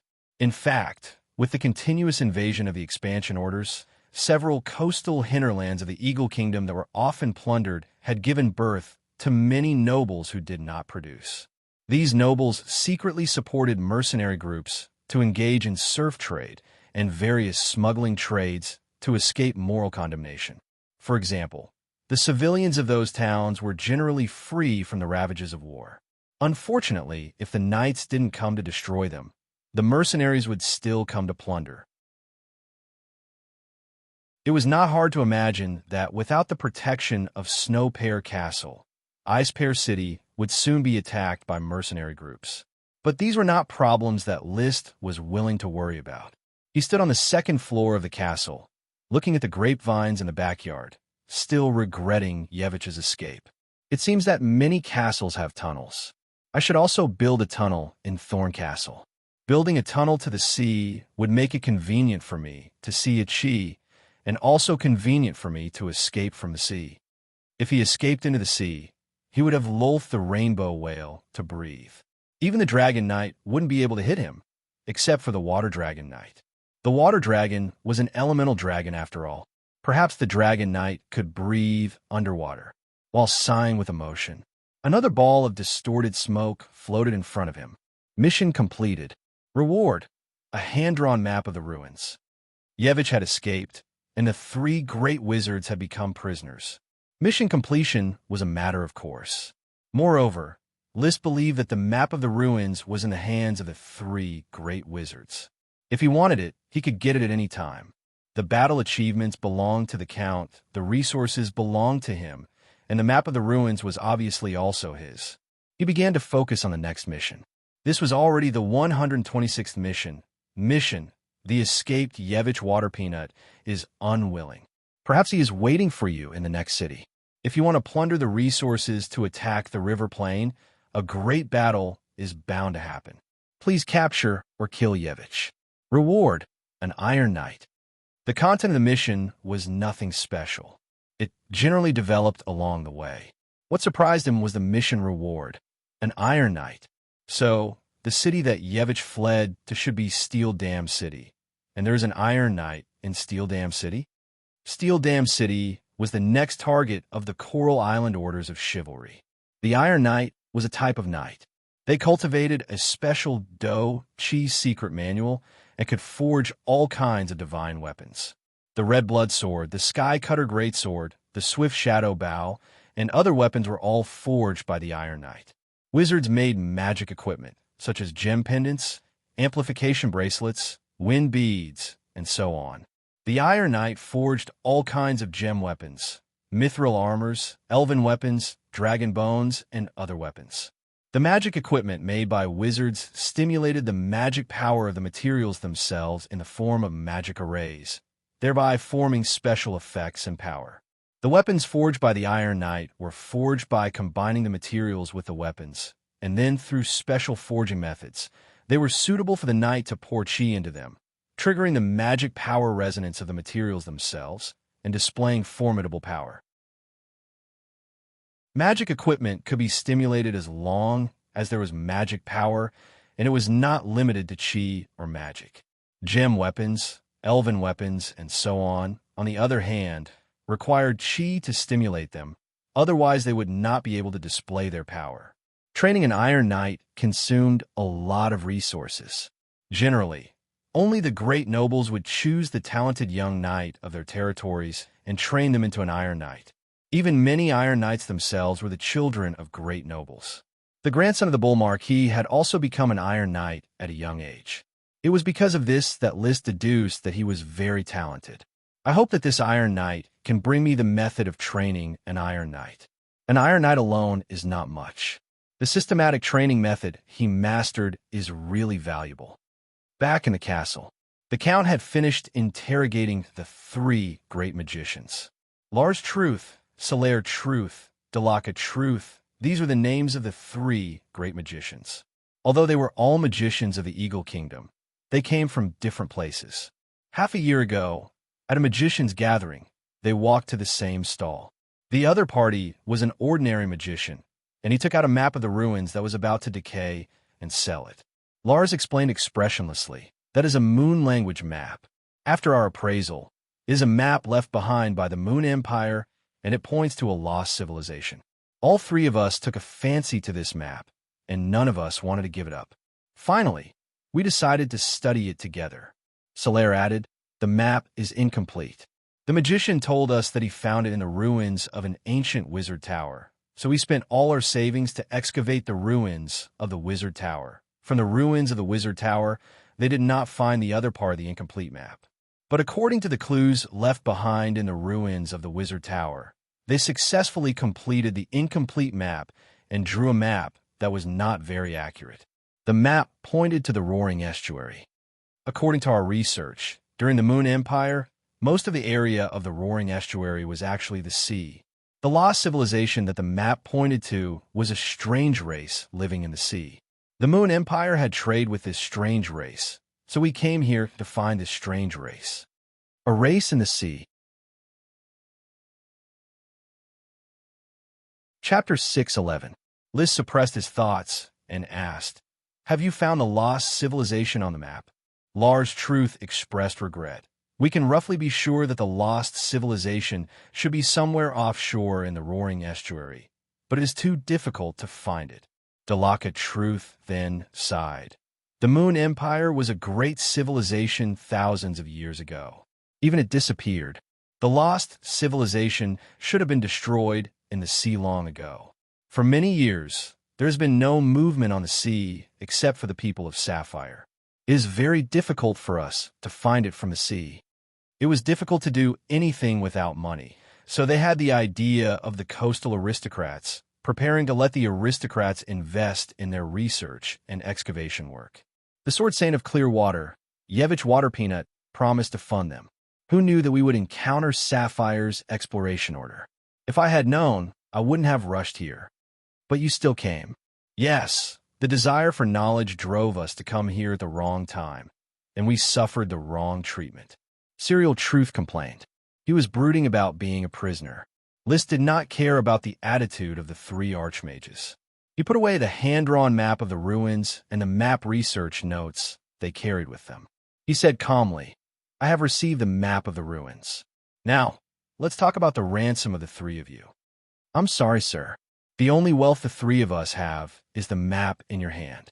In addition, not only do we have no extra money, but we also owe a lot of money to several archmages. I'm afraid you won't get the ransom you want from us. We shouldn't have been involved in the Night's War." When Charles spoke, the other two archmages nodded in agreement. "Well, can't pay the ransom. Originally, as archmages, I wouldn't have made things difficult for you if you didn't participate in the Night's War, but you have already used magic and joined this exploration order war. So the rules are the rules. You can't escape just because you're not a knight. But we really can't pay the ransom. The ransom is not only in the form of gold coins." Lys said lightly. From the moment he found out that these three people were poor, he had already thought about how to treat them. There are other forms. For example, knowledge is wealth in my eyes. You can use knowledge to exchange for freedom. If you don't have enough knowledge, working for me is also a way to obtain freedom. Sir, you can tell us in detail what kind of knowledge can exchange for our freedom.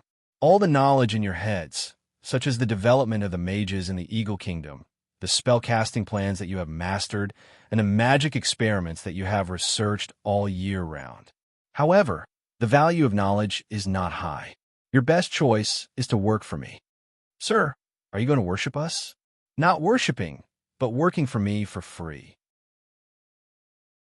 You should know very well that knight who can't pay the ransom will be thrown into the mines to mine, or forced into the workshops to do odd jobs. I need you to create magic equipment, create magic potions, and teach magic apprentices." Without waiting for the three archmages to respond, he added, "Let's put the specific ransom plan aside for now. We'll talk about it in detail after the expedition order is over." You need to spend a few days in confinement on the ship. Think carefully about what knowledge you have to offer. The more knowledge you have, the shorter your working years will be in the future. After that, List no longer paid attention to the three and directly ordered his subordinate knight to take them away. There were naturally tools to imprison the mages on the ship. He wanted these archmages to calm down first, to wear away their arrogance, and to understand how precious freedom was. After all, in his eyes, the mages were psychopaths, and he needed to spend effort and time to reform them. Otherwise, if he let them work for him, sooner or later there would be a rebellion like the dragon-slaying incident. The matter of the mages had been dealt with. For the time being, there was no intention to explore the map of the ruins. The expedition order was the only task now. Father, the knight that was sent out should have uprooted all the noble castles under the jurisdiction of Ice Pear City. We can finish the cleanup work tomorrow. According to my guess, Yevich should have escaped to Steel Dam City. We should strike first and capture several castles before Marquis Nuteo can react. He couldn't wait to capture or kill Yevich alive. The Count, however, hesitated. Marquis Nuteo's orders of chivalry are guarding the impact plane. If we advance too rashly, we will easily become the target of his attack. Should we slow down and let the other aristocrats act first as a cover for us? The Coral Island orders of chivalry only had more than 1,000 knights, which was difficult to confront the Marquis forces. Speed is the most important thing in war. Only by constantly plundering can we get enough merit and seize the opportunity for Father to be promoted to Marquis. I have blood servants to investigate the enemy's forces, blizzard beasts to attack the city, and my own powerful strength. Who can stop us? List was very arrogant and bewitched. What level of strength have you reached? The Count asked casually. List replied after some deliberation, he's definitely not as good as Marquis Bull back then, but the gap isn't that big. There were only two people in the room, the Count and List. After a moment of silence, the Count asked again, Marquis Bull stole the power of the Sapphire Dragon and transformed it into the legendary Lich, which gave him great strength. So, my son, can you tell me why you were so strong? You were just an Earth Knight half a year ago. He didn't intend to ask, but in the end, he couldn't hold it back. The impact of the arrow that shot the holy swordsman in the morning has not subsided until now. Faced with this question, List fell silent for a while. He got a fire dragon and became a dragon knight. It should have been the way of the king. However, relying on the smoke missions to constantly stir the threads of fate, the development of the territory was booming, his own cultivation was getting stronger, and he had obtained various treasures. In particular, the seven-colored whale Lolth and the siren 8-Chi allowed him to retreat into the sea and escape with peace of mind. There was no desperate crisis. This bred the restlessness in his heart. If he didn't show off for a day, he would feel uncomfortable all over. He was like a nouveau riche, every day thinking about wearing a watch, a ring, a big gold chain, and showing off his wealth everywhere. The ancient overlord Xianxia once said, wealth does not return to its hometown, like wearing silk clothes at night, who knows? This was a very vivid description of List's mentality. Who would know how beautiful your clothes were if you wore gorgeous clothes and had to walk at night? Of course, List could disguise himself, like an ordinary sky knight, and farm on the island step by step. Eventually, his wings would be full and he would soar into the sky again. But this was not his style. Everyone's pursuit of life was different. What he enjoyed was the shocked expression of others. After a long time, just when the Count thought that List was not going to answer. Chapter 6:12. Icepear City was the Viscount's fief, and Snowpear Castle was the Viscount's castle. Steel Dam City was the Count's fief, and the castle was called Little Riverheart Castle. The Count's name was Deborah Yuwashi, known as the River's Severing Sword Saint. It was said that he once cut a roaring river with his sword. He was the nephew of Marquis de Maria Yuwashi, but he was not Lord Yevich. The Clearwater Sword Saint was a follower of the Marquis. When the Coral Island orders of chivalry came to Little River Heart Castle, Count Lee William suddenly felt troubled. No wonder it is called Little River Heart Castle. This is clearly a castle built on the river island. It is too difficult to capture this castle, especially these 4 stone bridges across the river. Orders of Chivalry is simply a live target when they charge. Little River Heart Castle was connected to the river bank by 4 stone bridges, each of which was about enough for 4 horses to drive side by side. List only glanced at it. With a plan in mind, he immediately said, "Since we can't capture it, then we will tear down these 4 stone bridges and isolate Little River Heart Castle from the riverbank. This can lead to Deborah. If Deborah doesn't come out, we will attack other castles." That's also the way. Naturally, he had to find the Blizzard Bee squad to tear down the bridge. "Dosen," List called out, and Dosen immediately took his 8 sons to the front of the stone bridge and obeyed the command. "Aim at the pier and release rock grenades." Woof! The Blizzard Bee squad, which was already more disciplined than a police dog, suddenly released rock grenades one after another, constantly bombarding the pier of the stone bridge. Even though the stone bridge was extremely strong, it was still constantly exploding under the ruthless destruction of the rock grenades. As long as it continued for a while, it would inevitably collapse. List rode on the back of the chocobo Loki, silently watching Little River Heart Castle. The goal of his mission was in this castle. Last night, the blood servants had come to investigate. Although they did not dare to get too close because there were 2 sword saints guarding, they still found Yevich's figure. And just as he was watching the castle, there were also people in the castle staring at him. One of them was the Clearwater sword sage, Yevich, and the younger one was the river-slaying sword sage, Deborah. Count Deborah, this list of Sapphire is very powerful. I was ambushed by his arrow and almost lost my life on the city wall of Snow Pear Castle. You should defend Little River Heart Castle and wait for Great River Heart Castle to send orders of chivalry to rescue you instead of choosing to attack rashly. Viscount Yevich. Deborah turned his head and looked at Yevich beside him, a disdainful smile appearing at the corner of his mouth. "You were only ambushed by that list's arrow. Don't tell me you're scared out of your wits?" The corner of Yevich's mouth twitched. "I'm telling the truth. You should know that I was once a candidate for the Dragon Knight. I won't be vague about the opponent's strength." Deborah snorted. "You were, but you're no longer." Yevich clenched his fists and suppressed his anger. "No matter what, I still advise you to defend Little River Heart Castle instead of attacking. The opponent is smashing my bridge. Those 4 Earth Element World of Warcraft are too big of a threat to the stone bridge. You should understand that the cost of building these 4 stone bridges is equal to half of the castle." Deborah suddenly pulled out the sword hanging at his waist, a cold glint flashing in his eyes. "Pass my orders. Orders of chivalry are to immediately prepare and charge with me." "Yes, my lord." The knight standing behind him immediately received the order and left. Deborah looked at Yevich again. "I wasn't selected as a candidate for the Dragon Knight, but I have never lost my courage. Yevich, if you don't want it to look down on you, show me your courage and fight alongside me. I want all the flies of Sapphire to die in my territory." After saying that, he stared directly at Yevich.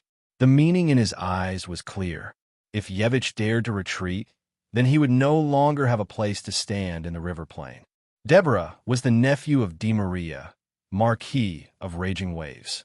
He was different from the average follower. At least it was not difficult to make Yevich leave. Yevich took a deep breath.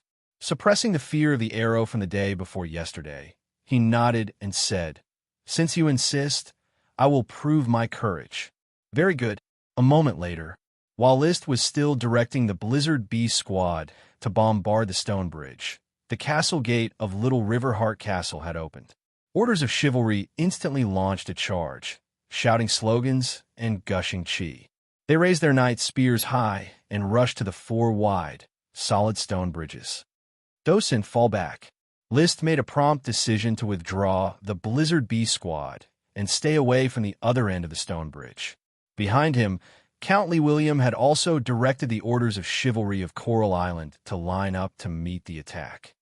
"Block the stone bridge. Never let them rush over. Charge! Charge!" The torrent of horses and armors was launched. A contest between the orders of chivalry was about to begin. List patted the chocobo, Loki, on the neck. Loki clucked and immediately spread its wings, released levitation, and flew into the sky. He was looking for Yevich. Orders of chivalry would charge, and the Sky Knight would generally stand by. So List quickly found Yevich riding on the back of a horse. Yevich also happened to look up and saw the chocobo flying in the sky.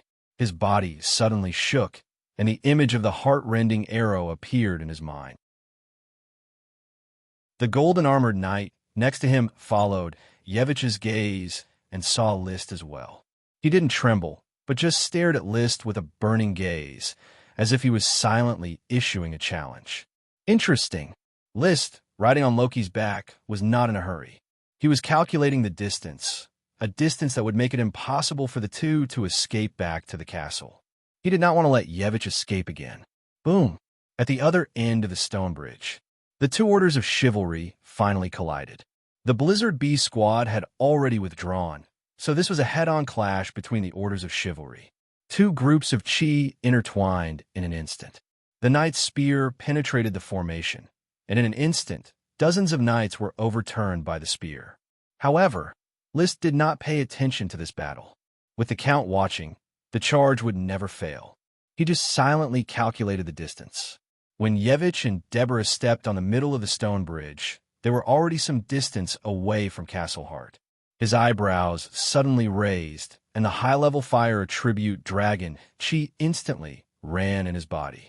His body had already jumped off Loki's back and swooped down to the middle of the stone bridge.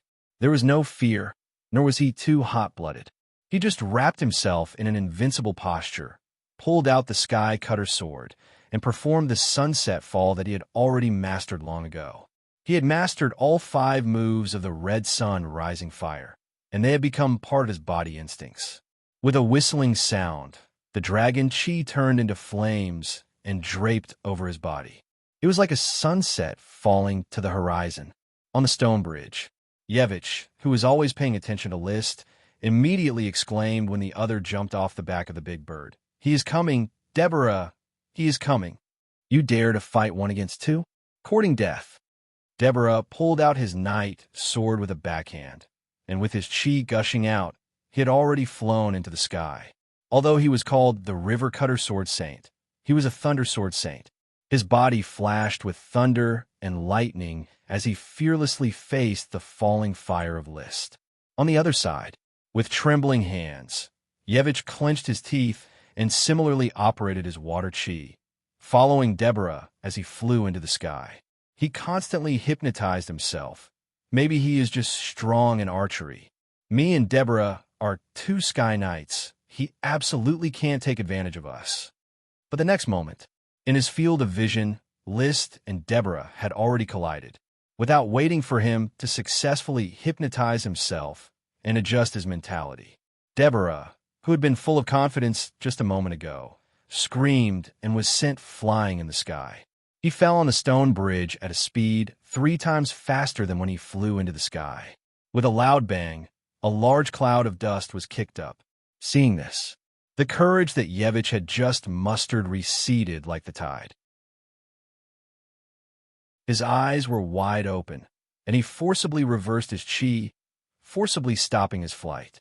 He turned around and fled towards Little Riverheart Castle. But just as he fled a certain distance, he heard a violent whistling sound in his ears. Then a scorching aura hit his body. Ah, the same scream. He couldn't help but imitate Deborah's previous actions, falling at high speed and fiercely smashing into the ground. Even if the Sky Knight had a strong physique, such a fall still caused his internal organs to churn, and he directly spat out a mouthful of blood. Enduring the bone-shattering pain all over his body, he prepared to get up and continue running.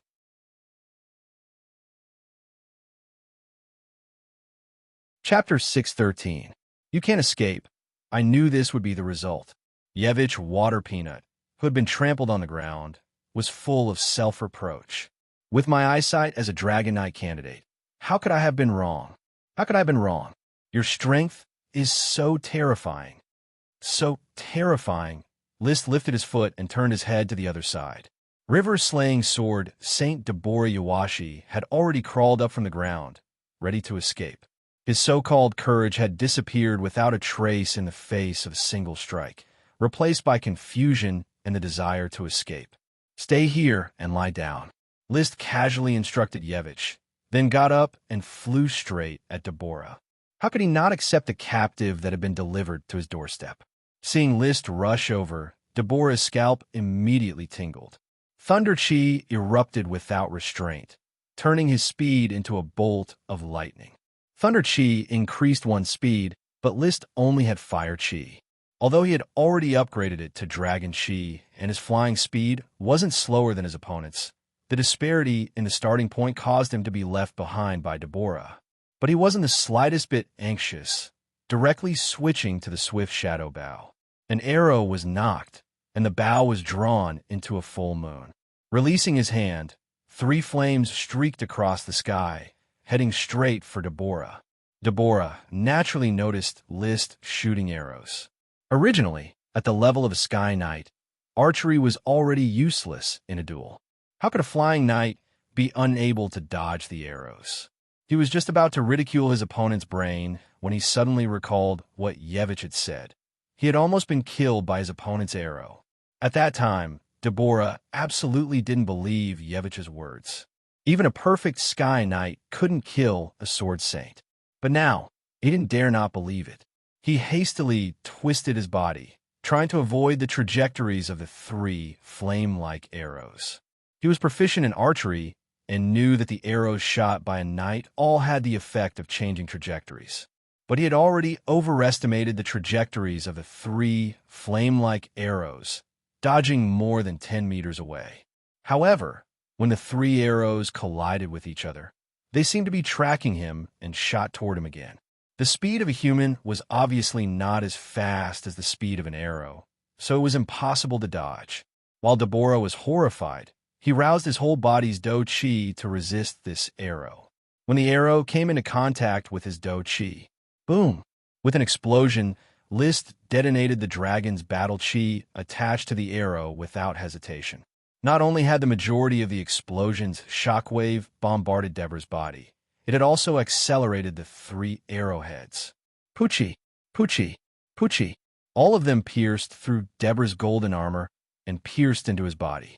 Ah! Deborah screamed and fell from the sky again. He couldn't block List's attack from the front, and he couldn't block List's arrow from a distance. This was the difference between the Dragon Knight and the Sky Knight.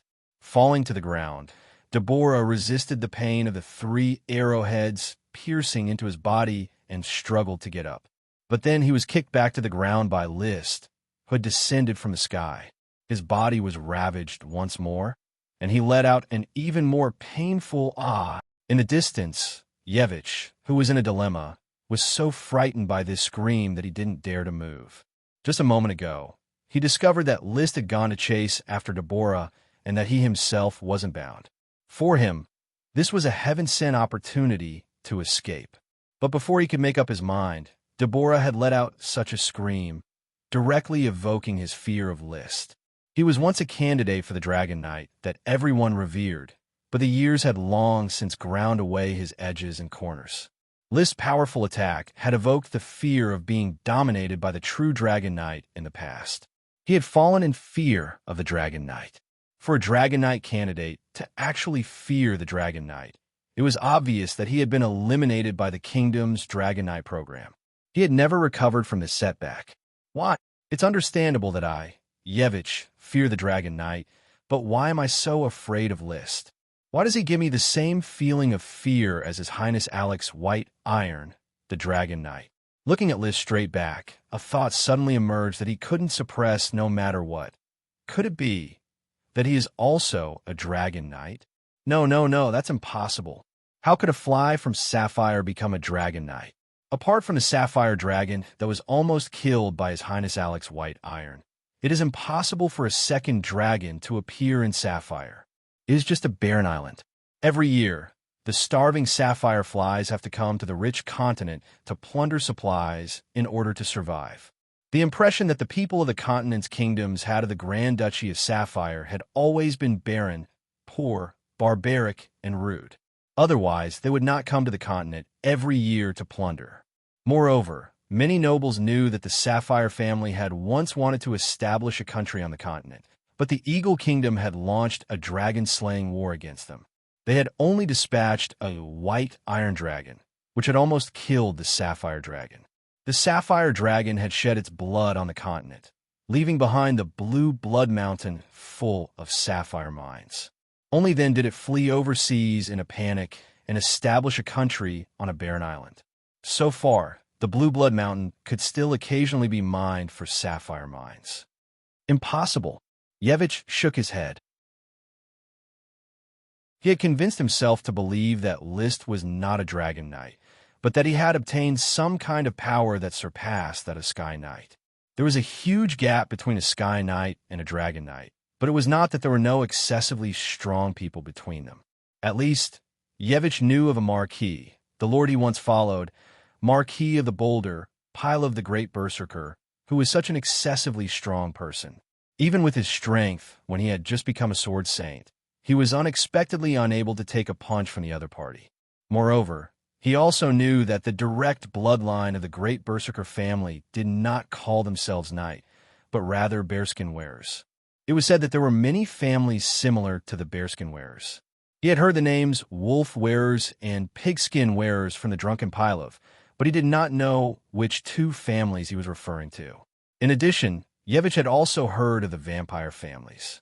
Among the vampires who liked to attach themselves to the great nobles, the most powerful pure-blood vampires had strength that surpassed that of Sky Knight. List is so young. What is his identity? What kind of power did he obtain? There was not much time for him to ponder blindly. After dragging Deborah up, List had already walked towards Yevich. On the other side, under the personal intervention of the Count, as well as witnessing the defeat of their two Sky Knights, the Knights of Little Riverheart Castle could no longer hold on and fled in all directions. Those who could not escape knelt on one knee and accepted their fate as captives. The night charge battle, which was supposed to be a head-on confrontation, thus came to a dramatic end. Detaining the already bound Deborah and Yevich, Coral Island's orders of chivalry smoothly entered Little Riverheart Castle. Chapter 614. Sitting on the seat of honor in the meeting hall of Little Riverheart Castle, Lee William was in a good mood. He had easily earned a castle. His side had only suffered a few dozen casualties, but he had captured 2 Sky Knight and a large number of Earth Knight. Coupled with the knight he had previously incorporated in Snow Pear Castle, the more he fought, the more knight he had. Although according to the plan, the resources belonged to List, the military exploits belonged to Lee William. At the same time, the surrendered knight could be chosen by all the aristocratic lords of Coral Island. As long as they could afford the consumption of knight, there was no shortage of knight captives. Even elite Earth Knights had been captured in large numbers. There were many who could not afford to pay the ransom, so they were free to choose. Lee William was in a good mood. List was also in a good mood. He had captured 2 Sky Knight in a row, 1 Count and 1 Viscount. This ransom was not something that could be compensated by ordinary wealth. He asked the Count with a beaming face, "Father, you have also captured a Sky Knight before. What price did he pay to redeem himself?" The Coral Island Knight basically understood this matter, and List naturally also understood it. He only asked to vent his excitement. The Count's eyes shone. "In that battle, I got 2 lesser sprites as ransom. A Sky Knight is worth 2 lesser sprites, so Yevich wants 2. However, Deborah is, after all, the nephew of Marquis Wildwave. His territory is very rich, so he should pay a bit more for lesser sprites." List decided on the standard of the ransom in a flash. Yevich was poor and paid less, while Deborah was rich and paid more. It was fair and just. List also conveyed his request in this way. He first met Yevich, the former Dragon Knight candidate. He seemed to have been hit a bit hard, his eyes absent-mindedly staring at the ceiling. "Yevich!" List shouted across the cage. Yevich blankly turned his head. When he saw List, he was immediately shocked and slightly recovered. It's you. You look younger than before. Don't talk nonsense. You should know why I'm here. How much ransom do you need to set me free? I don't like to bargain with others, so the standard is the bottom line. I don't accept bargaining. List said faintly, 2 fairies. They cannot be older than 50 years old, and they must be made of grains, magic potions, or fairies of equal value. In addition, you need to compensate me with a group of craftsmen. 2 little elves? It has to be a grain or potion-type sprite. Yevich smiled miserably. Viscount List, you're also a Viscount. How many little elves do you think a Viscount can have? An ordinary Viscount might only have 1 lesser elf, but you're a candidate for a Dragon Knight and a Sword Saint. Don't tell me you can't even bear to part with 2 lesser elves. You should know that your status as a Sword Saint is worth at least 3 lesser elves, but because you're only a Viscount, I lowered the standard to 2. Huh? Yevich's laughter became more and more miserable, and he even wanted to cry. I used to be a candidate for a Dragon Knight, but I was just a commoner, and I used the Lord's resources for my training. Later on, it was the kingdom that provided resources, and I didn't have any resources or income. After 10 or 20 years of idleness, I stopped at the level of a Sword Saint. What do you think I have? List frowned. So you mean you can't take out 2 lesser elves as ransom? I do have 2 lesser elves, but they are born of water flowers. Water peanuts are just common water plants, and they can only be used as fodder for livestock and have no other output. A dignified Sword Saint had been reduced to such a state. It was also an eye-opener for List. Are you kidding me? It's true. If you think it's feasible, I'm willing to exchange 2 water peanut lesser elves for my freedom. As for craftsmen, you can take away any craftsman in Ice Pear City. In fact, I probably can't follow Marquis Wildtow anymore. My reputation has been completely ruined. Yevich had followed 4 lords in succession. The first 3 had fallen out with him, and when he followed this one, he was captured. It was likely that no lord would be willing to take him in. List fell a toothache. He thought that he could make a lot of money by capturing Yevich, but he didn't expect to run into a pauper. 2 lesser elves that could only produce weeds were certainly valuable, but they simply couldn't be compared to grain or potion lesser elves. He was unwilling to use these 2 lesser elves as ransom, as he would suffer too much of a loss. But apart from them, Yevich really didn't have any other lesser elves. This kind of thing could be figured out with a little investigation. He thought about it. He asked, apart from the 2 lesser elves, how many sprite worms do you have, and what kind of sprite worms do you have? I have 14 sprite worms, one of which can be used to plant potions, and one of which can be used to plant grains. But after using them as ransom, I won't have any resources or income, so I might as well surrender and pledge allegiance to you. Speaking up to this point, Yevich's eyes suddenly lit up. He grasped a trace of inspiration and stared blankly at List outside the cage. He immediately gasped for breath and said excitedly, Viscount List? No, Sir List, your strength is so powerful that it makes people tremble, and I can't afford to pay my own ransom. Perhaps I can pledge allegiance to you. I can't stay in the Eagle Kingdom, so I might as well follow you and join Sapphire. Huh? List was shocked by Yevich's whimsical idea, and for a moment he didn't know how to respond. A dignified sacred swordsman was willing to pledge allegiance because he couldn't afford the ransom. This was definitely big news that would make people's eyes pop out. It was too high profile. Moreover, he didn't trust Yevich's character. So after thinking about it, he simply refused. I don't need your loyalty. You pay the ransom directly. I can't afford the ransom, but I am willing to follow, sir. I can reduce the price. Just hand over all your sprites. Hand over all the sprites, and my life's efforts will be in vain. Sir, please allow me to follow you. Yevich directly knelt on one knee in the cage, and his tone became more and more fanatical. He had seen List's strength, and he had also seen List's youth. Such a lord had a limitless future.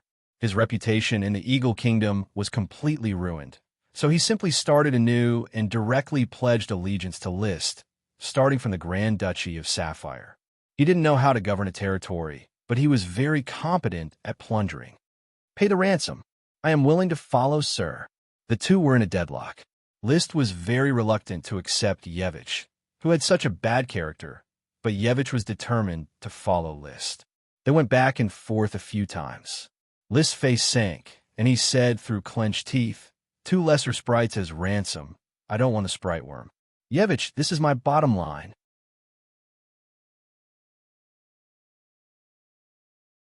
Chapter 615. Although it was delightful to have a powerful follower, List valued the follower's character more. Yevich had fallen out with the Lord several times, and now he was willing to join the invaders for a little ransom. His character was very bad. On Earth, he was like Lu Bu, who was the world's #1 general in that era. Yevich was not very powerful among the Sword Saints, and there was a huge gap between their strength in their respective eras. However, Yevich did not kill his father for glory.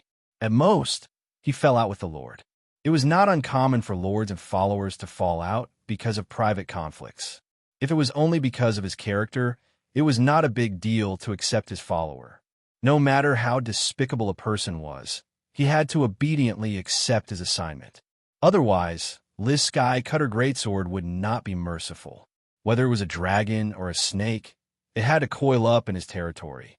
What he was worried about was the problem of resources. Once Yevich followed him before the enfeefment, Yevich's potions would definitely depend on List. Even if he gave all the elves to List, the production would not be enough to satisfy the Sword Saint's potions.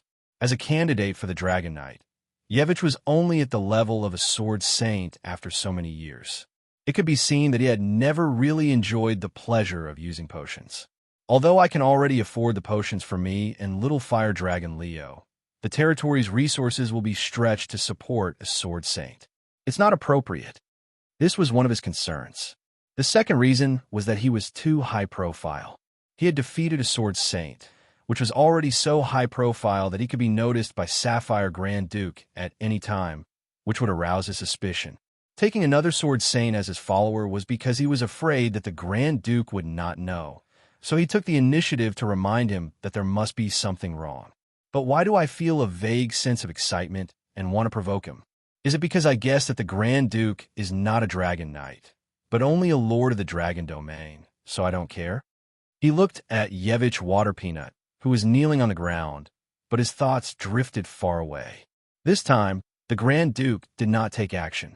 As long as the Dragon Knight of the Eagle Kingdom was restrained by the Dragon Knight of the Iron and Steel Ridge Kingdom, there was no need for the Sapphire Dragon to appear. As an existence that could stabilize the fate of each country, dragons would not easily appear unless it was a critical moment. Even if they were merely injured, it would waste a lot of resources. For example, during the Dragon-Slaying War, the Sapphire Dragon's blood spilled in the sky, leaving behind a blue blood mountain, which allowed the Eagle Kingdom to mine the Sapphire Mine for hundreds of years. To any country, these losses would be unbearable and disastrous. Last year, the reason why the Grand Duke was dispatched was probably to show that the Sapphire Dragon was safe and sound. Therefore, there was no need for him to move out this year. It was more important for him to stay in the country to protect it. The one riding on the dragon's back is the Dragon Knight, and the one standing on the dragon's back is the Lord of the Dragon Domain. Perhaps the Grand Duke is really just the Lord of the Dragon Domain. Right? I can ask Yevich. He was once a candidate for the Dragon Knight and participated in the Dragon Knight project. He should know the secret of that flat spot on the dragon's back. Hence, he asked, "I have a few questions that I need you to answer for me." "Sir, please feel free to ask." Yevich had already put himself in the role of a follower. "You were once a candidate for the Dragon Knight, and you were promoted to a Sky Knight at the age of 16. Have you been in contact with real dragons since then?" "I've been in contact for a while, or rather, I've been in contact with 3 dragons for a period of time, namely the White Iron Dragon, the Brass Dragon, and the Light Emerald Dragon." "How many dragons are there in the Eagle Kingdom?" "There are 9 dragons raised by the kingdom. 6 dragons have been discovered in dangerous places, and 5 dragons are raised by the 5 vassal countries, for a total of 20 dragons." "What about the Dragon Knight?" "There are 6 Dragon Knight in the kingdom and 2 Dragon Knight in the vassal countries." "What's the difference between the Dragon Knight and the Lord of the Dragon Domain?" List gradually asked the question he really wanted to ask. The number of dragons and the number of Dragonite was just common sense. Yevich frowned. I don't know much about the Lord of the Dragon Domain, and I only know a little about the Dragon Knight. So, sir, I can't say what's the difference between them.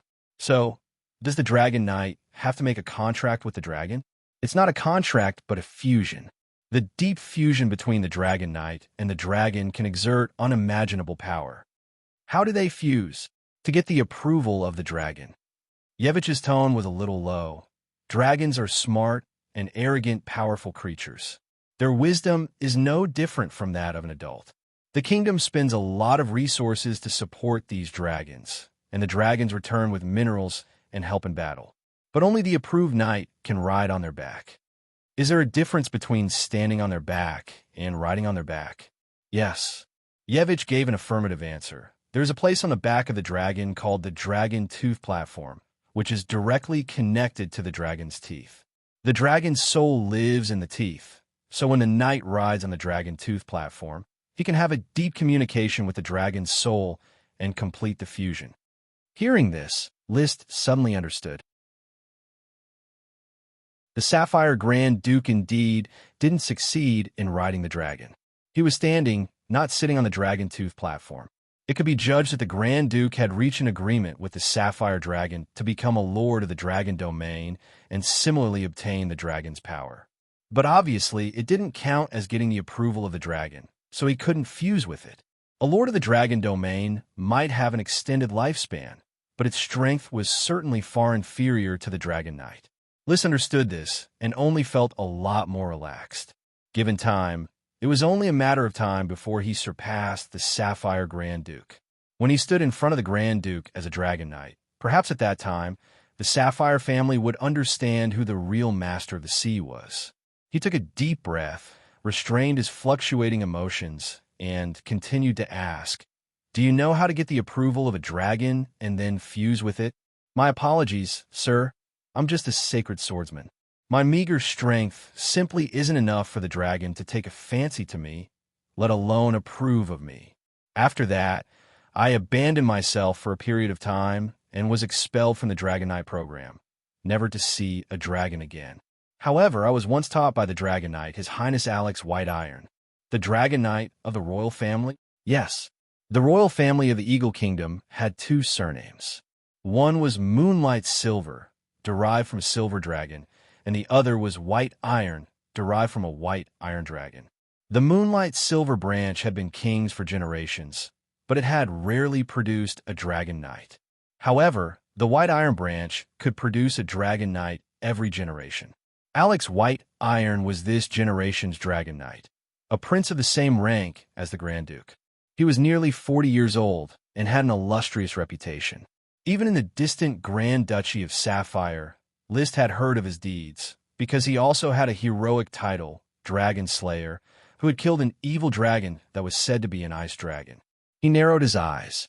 List suddenly asked, "Yevich, compared to the Dragon Knight Alex White Iron, how do you think my strength is in front of him?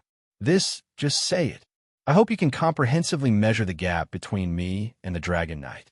"Sir, I actually don't know. I haven't seen His Highness Alex in action, and I can't even withstand one move from Sir, so I can't compare at all. But in front of His Highness Alex, I feel uncomfortable even breathing. In this aspect, he is stronger than Sir." "Is that dragon's might?" "It should be." For the time being, List was only training with the little fire dragon Leo and hadn't been recognized as a Dragon Knight, so he didn't possess dragon's might. List had experienced the dragon's might of a real Dragon Knight or Lord of the Dragon Domain in front of the Sapphire Grand Duke, and he indeed felt that it was difficult to breathe. The invisible dragon had also brought him dragon's might, which also gave people the illusion of suffocation.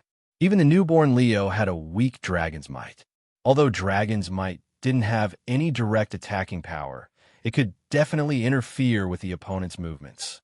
Coupled with the cooperation of the dragon, it wasn't hard to imagine how strong the Dragon Knight was.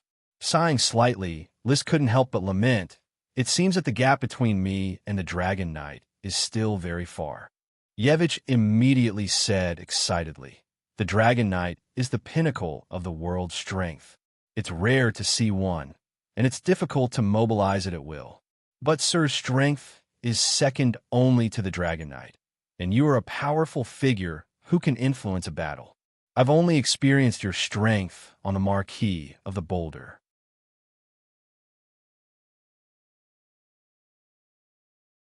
Chapter 6:16. Who is the Marquis of the Boulder? He is the second lord I followed, pile of earthly berserker, an old Marquis family in the Eagle Kingdom. The heirs of this family all claim to be bearskin wearers. They do not like to charge on horseback, but prefer to fight on foot.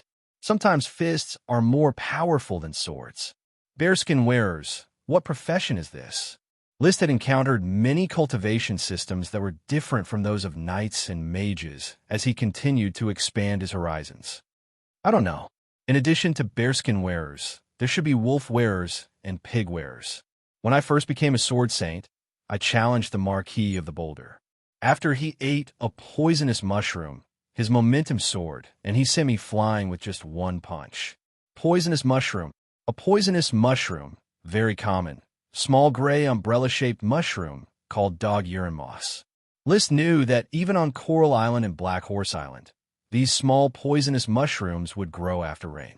He did not expect that this poisonous mushroom could be like a stimulant, making bearskin wearers excited and their strength soar. However, bearskin wearers felt a bit like the druid bear warriors. In the sun scripture that Chi studied, there was a detailed explanation. Using natural magic and observation of animals, the warriors among the children of the sun could turn into bears, eagles, leopards, and so on to fight. Perhaps bearskin wearers and druid bear warriors really had something to do with each other. So he asked, what changes did bearskin wearers have after eating dog urine moss? I felt bigger, my eyes were a little red, and my spirit seemed to have fallen into a high level of excitement. The Marquis of the Boulder was usually gentle, making people feel that he was born to be a noble. However, after eating dog urine moss, he became a violent, humanoid world of Warcraft. Yevich tried his best to recall, but he had seen the Marquis of the Boulder fight less, so he did not know much about bearskin wearers' fighting style. After all, it was a family secret training inheritance, and it was difficult to open its mysteries to outsiders. Does bearskin wearers have the same fighting spirit secret book as Knight? I don't know. Do they practice magic or fighting spirit? It should be Dochi, fighting aura. Although Yevich didn't say it in detail, Liz still managed to form a preliminary impression of the bearskin man through his description. He didn't turn into a bear, but there were signs of going berserk. He didn't like to fight on a mount, so he couldn't be called a knight. He could be called a warrior. As for warriors who could go berserk, List couldn't help but think of a legendary combat profession on Earth, the berserker. Of course, the bearskins were similar to berserkers. As a matter of fact, as a world with a different language and history from Earth, there was no such thing as dragon, elf, sorcerer, or knight in this world. List translated these things in his mind based on his personal preferences and the legends on Earth so that he could understand them better. Just like the name Druid, it was just a string of twisted characters in the Serpentine language. There was no reference meaning. It did not have the connotation of the evolution of words in Chinese, nor did it have the change of the root of the word in English. The reason why it was named Druid was because of List's impression. The legends on Earth mentioned druids who could turn into bears, eagles, and other animals. Thus, this string of symbols with no specific meaning was understood by him as a druid. Liches, vampires, they were all understood in a similar way. Another example was the elves. In the legends on Earth, they should be the highly intelligent race that lived in the forest described in The Lord of the Rings. However, according to List's understanding of this world, the elves did not exist. Thus, according to the literal meaning of the elves, they were magical creatures that could grow plants. Yevich, you felt the strength of the Marquis of the Boulder. Compared to me, who is stronger? I feel that you are stronger, my lord. When I first became a sword saint, I was sent flying by a punch from the Marquis of the Boulder, but I didn't suffer too much damage. Now that I've been a sword saint for many years, I'm much stronger than when I first became a sword saint. However, I was heavily injured by my lord's arrow and defeated by a sword.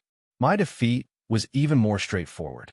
List nodded and didn't say anything, but he understood something in his heart. As expected, the Dragon Knight is the most powerful profession.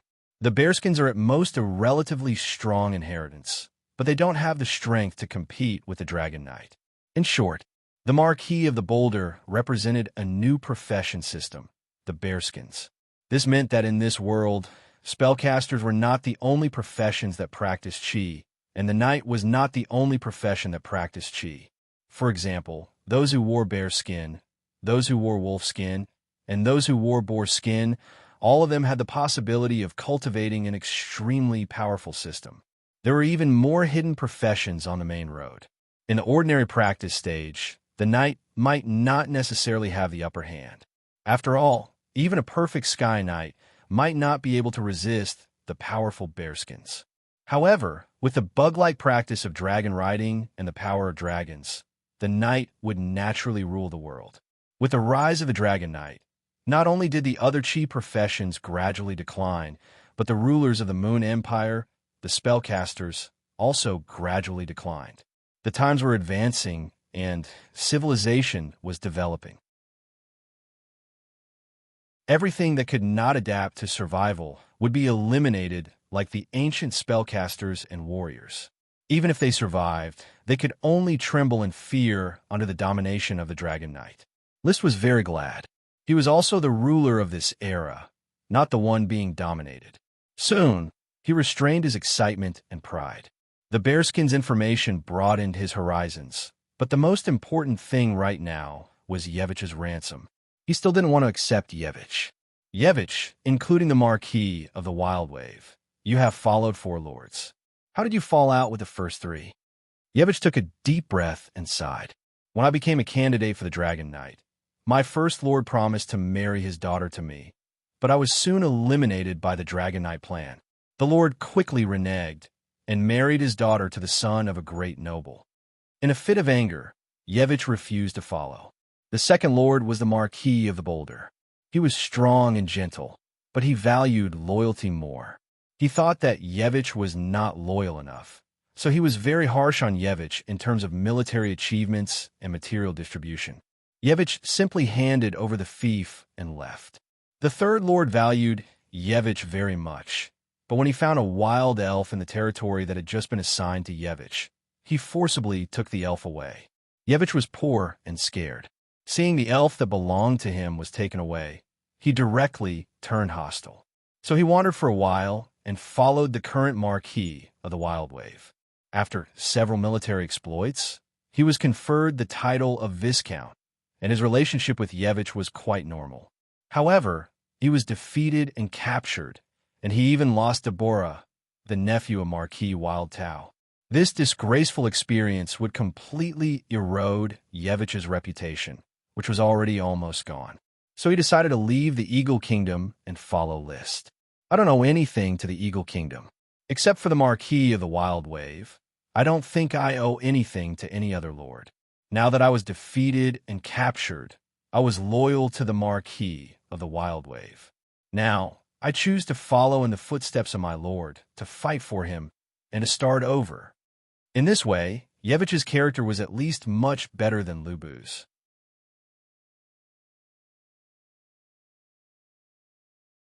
Chapter 617.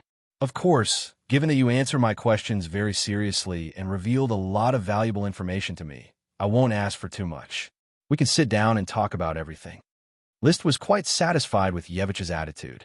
In addition to the information about the Dragon Knight, the one in bearskin, and so on. Yevich also explained in detail the situation of the Marquis of Wild Wave and the information about attacking the territory around the river source, which was very valuable to List. So he didn't intend to squeeze too much, just the 2 lesser elves and the craftsman. Then he ignored Yevich's disappointment. He turned around and left the cage, ready to see Deborah Rainflower's stone. Compared with Yevich, the poor man, Deborah was definitely rich. The cages were separated to prevent the two from colluding or escaping. While walking, he called out the smoke mission completed. Reward. Iron Knight Alvin Eaglesword. Huh. Alvin Eaglesword. This surname is a bit special. It's actually named after a sword. And isn't Eagle Sword the name of most of the standard magic swords of the Eagle Kingdom? List was no stranger to this. He had collected a lot of equipment from the Eagle Kingdom's Orders of Chivalry, and the Eagle Sword had cut a lot of them. The Eagle Sword was a magic weapon. Although the quality was not outstanding, the materials were popular and the craftsmanship was exquisite, so the popularity rate was very high. Many elite Earth Knights liked to wear the Eagle Sword.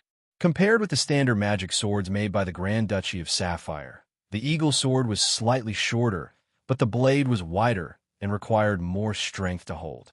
Of course, there was no fixed standard for the quality of a knight sword. The Grand Duchy of Sapphire's Orders of Chivalry focused on coming and going like the wind and rarely fought head-on, so the knight sword was longer and narrower, making it easier to stab and move. The Eagle Sword was powerful and heavy, more suitable for breaking through enemy lines and guarding castles. This Iron Knight is named after the Eagle Sword. He is definitely not an ordinary person. Of course, it seems that only big families could train Iron Knights. He only thought about it for a moment before focusing on the next mission. Mission: receiving the news of the fall of Little Riverheart Castle and the capture of Deborah Rainflower Stone. Marquis Newtow is unable to restrain his anger. He has already led elite Orders of Chivalry to reinforce Little Riverheart Castle from 100 miles away. This is destined to be a test of life and death. Please repel Marquis Newtow's elite Orders of Chivalry.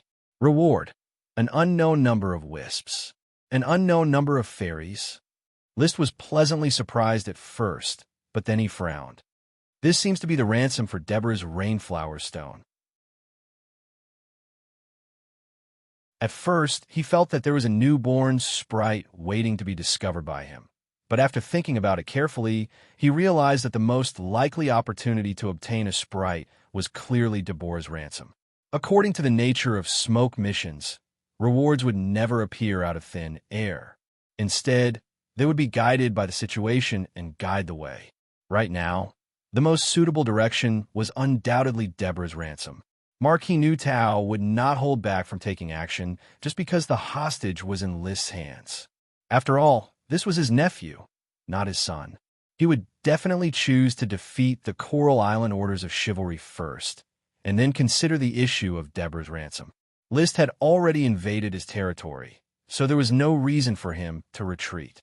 At least according to the rules of War of the Night, the moment a knight was captured, he had already left the war.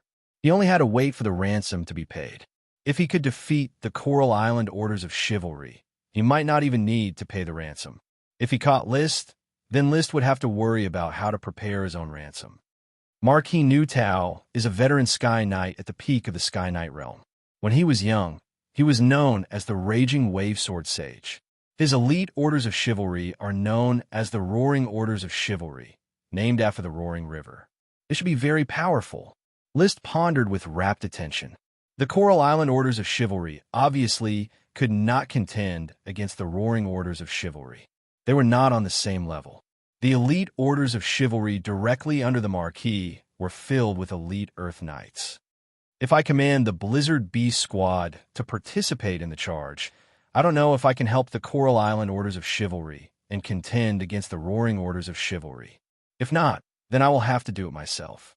With my strength, I should be able to fight the elite Orders of Chivalry alone. List was also a half-step Dragon Knight, so he was confident. He did not immediately go to see Deborah, but pondered for a moment. Combining the information revealed by Yevich with the arrangement of the smoke mission, a bold idea quickly emerged. Little Riverheart Castle. Great Riverheart Castle. Roaring City, Three Dragons City. Yevich said that there is a secret iron mine hidden in trapped Dragon Mountain. List held back his thoughts. He summoned Bloody Mary and the other 4 vampires. How is the preparation of the blood magic book going? Sir, we vampires advocate violence.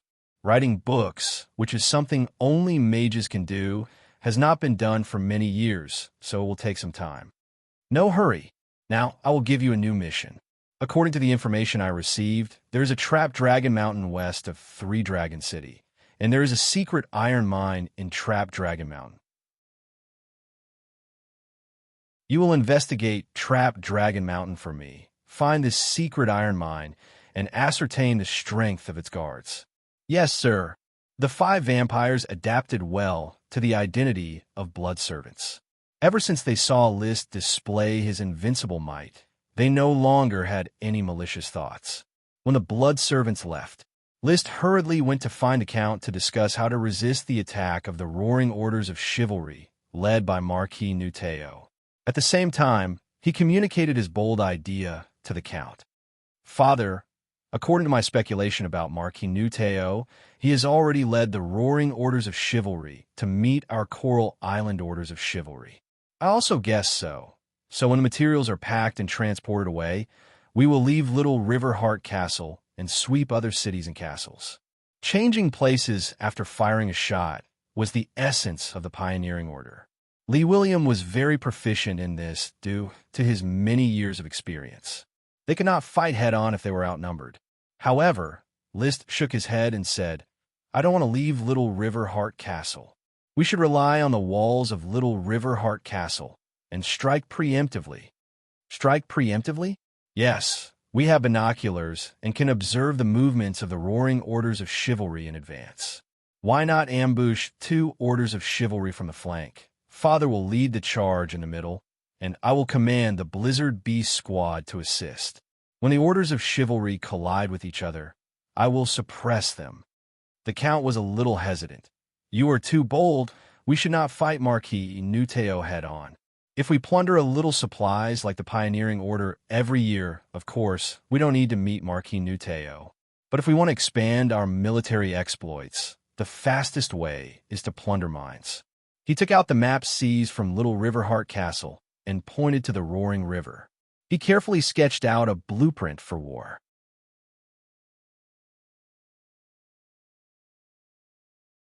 Chapter 6:18. The source of the Roaring River was unknown. It was probably a dangerous place, tens of thousands of kilometers away. The continent was so vast that humans had yet to set foot in it. Some mountains, rivers, primeval forests, deserts, and lakes were all forbidden areas for living in World of Warcraft. The Earl looked at where List was pointing. Snowpear Castle was at the mouth of the Roaring River. Little Riverheart Castle was upstream of Snowpear Castle, and further upstream was Great Riverheart Castle. However, List's finger went beyond Great Riverheart Castle and continued to extend upstream. Finally, it stopped at Three Dragon City, which was further upstream. Three Dragon City is the fief of an earl, who is a follower of Marquis Wildwave. After defeating Marquis Wildwave and uprooting Three Dragon City, the Roaring River will become the inland river of the Tulip Fleet. This golden waterway can not only transport resources quickly, but also transfer orders of chivalry. You want to use the Roaring River to loot resources from the surrounding territories? Not just resources. List smiled and pointed to the west of Three Dragon City. Father, the name Three Dragon City comes from a battle in the past. It is said that 2 Dragon Knight passed by this place while chasing an evil dragon. That's why it's called Three Dragon City. The Earl did not speak, but listened carefully. List repeated the information revealed by Yevich. Three Dragon City is also the intersection of the Roaring River and the Three Dragons River. Further upstream of the Three Dragons River, there's a chain of mountains called the Hungry Dragon Mountain. Father, look, there is a secret iron mine here. Iron mine? Yes, this information was revealed by Yevich. He once entered the Hungry Dragon Mountain to capture a World of Warcraft as a mount. I have already sent a blood servant to investigate. Once it is confirmed that there's an iron mine, maybe we can cooperate with Uncle's Orders of Chivalry and rely on the Three Dragons River and the Roaring River to do what you did when you were young. List finished and waited for the Earl's reply with bright eyes. The Earl did not answer immediately. He was immersed in the memories of his youth. When he inherited Greg Tile's status as the Viscount of Tahiti City, he was determined to revitalize his family. Every year, he would be ordered to plunder resources and plunder military achievements. One year, he even penetrated deep into the hinterland of the Eagle Kingdom seized an iron mine, and plundered at least 200,000 tons of iron ore. Because of these 200,000 tons of iron ore, even the Dragon Knight of the Eagle Kingdom was drawn out to intercept the fleet from far away. Because of this magnificent feat that shook Sapphire City, Lee William was fancied by Marquis Merlin, who betrothed his daughter Melissa to him. The following year, the Grand Duke personally conferred upon him the title of Earl of Coral Island. However, nearly 20 years had passed, and the feats of his youth had never been reproduced. He had also wasted more than 20 years in the position of Count. He still had great ambitions and hoped to become a Marquis. The iron mines of Coiling Dragon Mountain were a shortcut to the Marquis realm. His breathing became a bit hurried. However, after thinking about it, he shook his head. List, I understand that you are now high-spirited and have great ambitions for your strength, but it is too dangerous. Father, take advantage of the Dragon Knight's reaction and finish it quickly. There is a great chance of success in one battle. If we don't take the iron mines of Coiling Dragon Mountain this time, I'm afraid we won't have the chance to do so next time. Mine mining is decreasing year by year. Since you know that I plundered mines when I was young, then you should also know that the consequence of that time was to draw out the Dragon Knight. The Earl still had lingering fears. If it wasn't for the Dragon Knight of the Iron and Steel Ridge Kingdom, I might have been intercepted and killed by the Dragon Knight on the sea. List was silent for a moment, his eyes still shining. Wealth comes from danger. The Dragon Knight, the pinnacle of power. Dragons were not rare in this world. It was just that compared to the vast land, the distribution of dragons was very sparse. Many nobles would not even see a dragon once in their lifetime, let alone ordinary people. The Eagle Kingdom, including its vassal states and the evil dragon, had a total of 20 dragons, which was not a lot. Only the Dragon Knight could be conferred the title of Grand Duke and create a new country. Until the dragon died or flew away, the country would come to an end. Therefore, as long as it was a country, whether it was a duchy or a kingdom, there must be dragons. The kingdom itself had a lot of vassal states, so naturally, there would not be too few dragons in its own country. The Eagle Kingdom raised 9-headed dragons, but at present, only 6 of them had merged with humans. That was to say, there were 6 Dragon Knight. These Dragon Knight were either born into the royal family or contracted to serve the kingdom for life. However, compared to the kingdom, which was almost as large as Asia, 6 Dragon Knight could not guard such a vast land. It would take 10 days to half a month to deliver the news from the south to the north. What's more, the Eagle Kingdom had a Dragon Knight, and the Iron and Steel Ridge Kingdom also had a Dragon Knight. The Iron and Steel Ridge Kingdom had more Dragon Knight than the Eagle Kingdom. It was just that every Dragon Knight was involved in a lot of international relations, so it was difficult to dispatch them easily, especially in the dragon-slaying war between the Dragon Knight. It was naturally a good thing if they won, but if they lost, it would be a terrible result that would shake the foundation of the country. Why did the royal family give their own dragons to outsiders to ride on? It was because there were not enough Dragon Knight, and the country would be in great trouble. Just like China, Russia, and the United States all had nuclear weapons, but no one dared to casually throw them away, let alone reduce them at will. This was a means of deterrence and checks and balances. The Eagle Kingdom, the Iron and Steel Ridge Kingdom, and even the Grand Duchy of Sapphire, these vassal states all had Dragon Knight or dragons. However, they were afraid of each other, opposed, and involved with each other, so there were few dragon-slaying wars between the Dragon Knight. The Dragon Knight also rarely participated in the wars of the Ordinary Knight. Using the Dragon Knight to deal with the Ordinary Knight, almost one Dragon Knight could destroy countless orders of chivalry. But if you could destroy the other side's orders of chivalry, the other side's Dragon Knight could also destroy your orders of chivalry.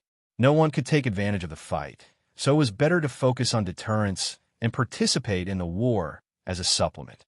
No matter how ambitious the Count was, after all, time waited for no man, and he already had fear in his heart. List was not willing to give up this good opportunity. The Dragon Knight of the Eagle Kingdom is involved at the border of the Eagle Kingdom. As long as we finish the battle quickly, quickly plunder the iron ore and retreat along the Three Dragons River and the Roaring River. By the time the news reaches the Dragon Knight, we have already returned to the country. What if we can't retreat in time?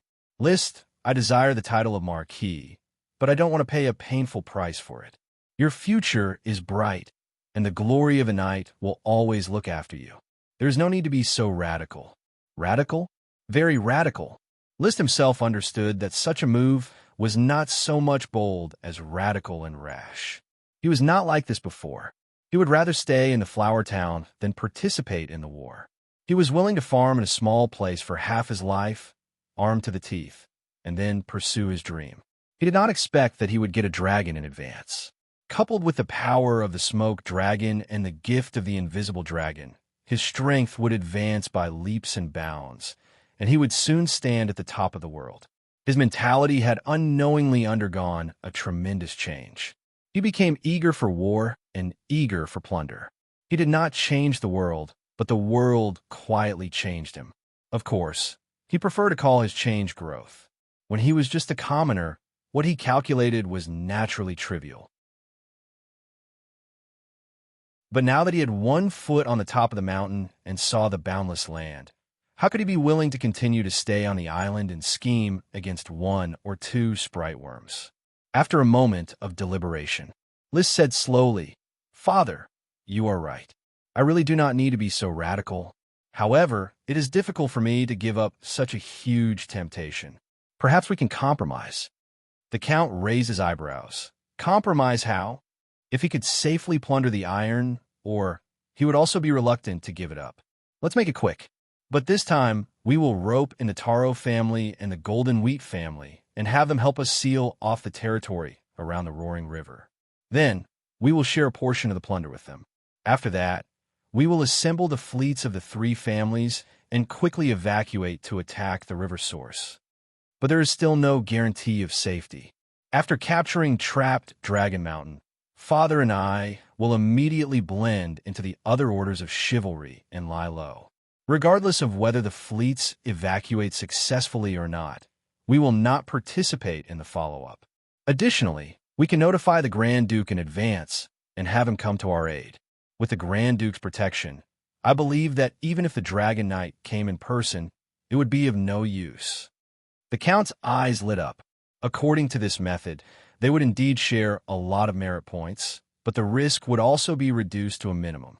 It was already worth a try. The father and son looked at each other and saw determination in each other's eyes.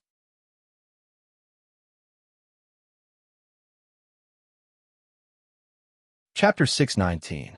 After formulating a plan, the rest of the work could be left to the Count. List took the time to see Deborah Yawashi. The river-slaying sword saint was living in a prison cell and did not suffer any grievances. "You are very strong." After seeing List, he said his first sentence in a deep voice, "I can't even resist a casual blow from you. It seems that you have an extraordinary background. Do you know what ancient warrior inheritance you have?" Ancient warrior inheritance? List had never heard of it, but he was smart enough not to reveal it. He just smiled, "Yes. You're wearing bearskin. That's not possible. You're not crazy. You're wearing wolf skin. That's not possible either. You're not bloodthirsty. You're wearing pig skin. That doesn't seem right either. You didn't turn into a meatball. Are you a gladiator? Or bronze-muscled warrior inheritance? Or shadow incarnation inheritance? The one who wore bearskin, wolf skin, pig skin, gladiator, bronze-muscled warrior, shadow incarnation." Deborah listed 6 ancient warrior inheritances in one breath, causing List to gasp in admiration. If one did not come to the continent, one would not know the vastness of the world. In the Grand Duchy of Sapphire, he thought that there were only magicians and knight, but on the continent, all kinds of strange cultivation systems emerged one after another. "Do you know a lot about ancient warrior inheritance?" List asked calmly, as if he was chatting casually. Deborah snorted, his tone unconcealable pride. As a member of a great aristocratic family that has lasted for hundreds of years, the Yawashi family is naturally not unfamiliar with ancient warriors and ancient magicians. It is just surprising that there's an ancient warrior inheritance in a remote and desolate place like Sapphire. But you do not know which ancient warrior inheritance I inherited. There are so many inheritances submerged in the river of time. How could I know them all? But now is the era of night rule. The ancient warrior inheritance will sooner or later be severed, and all of them will become Chi's secret skills that night can cultivate. Ancient warrior inheritance eventually turned into Chi's secret skills. List again found an important piece of information. It turned out that the so-called Chi's secret skills were actually an inheritance of ancient warriors. It seemed that the night cultivation system had absorbed the strong points of many families, including most of the ancient warrior inheritance. It made sense. He had practiced the magic eye and aura attenuation, which were very different from the mainstream Chi manuals on the market. Not only was it more difficult to practice, but more importantly, compared to ordinary Do Chi secret techniques, Do Chi's secret techniques tended to have special effects. In order to continue the routine, Liz still did not reveal any of his emotions. He said calmly, "Who knows what will happen in the future?" Although the Dragon Knight rules the world, how many Dragon Knights are there in the world? Without a dragon to fight alongside, no matter how strong a knight is, it will only be a Sky Knight who has reached perfection. A few Dragon Knight should be enough. Although he was already 34 years old, his shrewdness was as shallow as that of a 17 or 18-year-old youth. I admit that you are an inheritor of an ancient warrior, and your strength is astonishing, but this is already the end of the ancient warrior's inheritance. There is no possibility of going any further. He did not know where his sense of superiority came from, but he said as if he felt sorry for List. Only a knight can figure out how to control the power of a dragon. Therefore, the knight rules the world. Not to mention ancient warriors, ancient mages. Even mages will sooner or later integrate into the knight and become a part of the Iron Knight. You mainlanders know so much.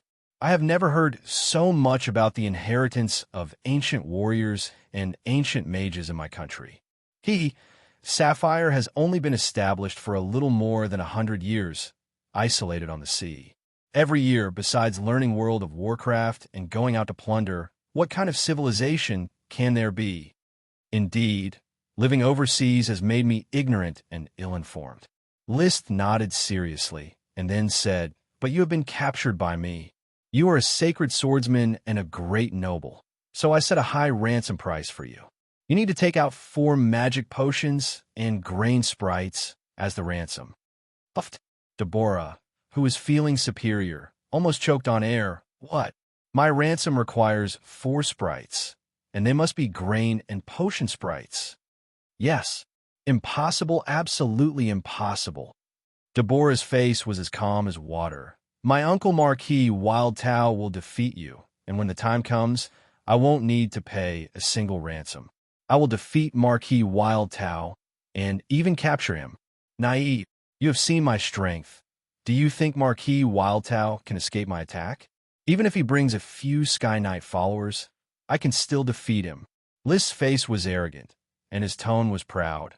"Although I am not a Dragon Knight, I am invincible under the Dragon Knight rank."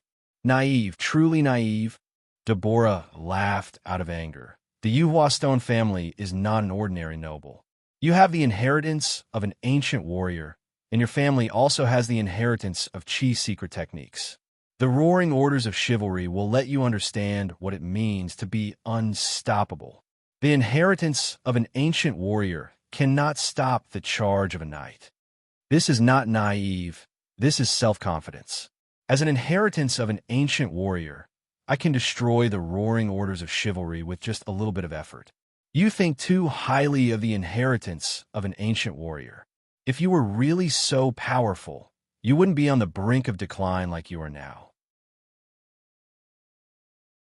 The inheritance of an ancient warrior and an ancient mage hasn't declined. There are still many inheritances in this world. They are just struggling at death's door, and there are only a few who can truly accomplish anything." List said with contempt, "You are just a count. You haven't even chosen a Dragon Knight candidate like Yevich. How many inheritance of an ancient warrior and an ancient mage could you possibly know?" Yevich is just a sky knight born as a commoner. What can he know? Deborah sneered. Bearskins, wolfskins, pigskins, gladiators, bronze-muscled warriors, and shadow incarnations. I've more or less come into contact with them. Although I can't distinguish your inheritance, I'm certain that it is one of them. When leaving the prison cell, Deborah was still indignant. He hated List's arrogant, ignorant, and condescending character. Although he had lost to List, he believed that he had only lost to the inheritance of an ancient warrior. If he could obtain the inheritance of a dragon knight, killing List would only be a matter of minutes. In the end, it was just bad luck. The glory of knight didn't favor him, but it didn't mean that he was inferior. But he didn't know. After leaving the prison cell, List sighed with emotion. Yevich told me before that Deborah was a conceited and shallow fool. I didn't expect it to be true. I just casually played a few tricks and obtained a lot of inheritance knowledge about ancient warriors, ancient mages, and Qi's secret techniques. These days, nobles like to keep their secrets to themselves and wouldn't easily reveal the secrets that could strengthen others through cultivation. If List had asked directly, Deborah would definitely have kept his mouth shut. However, List took advantage of the opportunity to pretend to be an inheritance of an ancient warrior, and with a little provocation, Deborah spilled out many secrets that even Yevich didn't know. The inheritance of an ancient warrior hadn't been broken, but most of it had become Qi's secret techniques. As for the inheritance of an ancient mage, it seemed to have merged with the knight and become a part of the Iron Knight. It seems that I have to visit and provoke Deborah a few more times. Maybe this guy can even reveal his family's Qi's secret techniques to me. But I can be sure that Marquis Wild Tao definitely grasps a Qi's secret technique. How should I obtain the Qi's secret technique of the Yuhua stone family? Shaking his head, he didn't waste too much time thinking about it. Maybe he could capture Marquis Wild Tao on the battlefield. At that time, wouldn't it be easy to obtain the Qi's secret technique?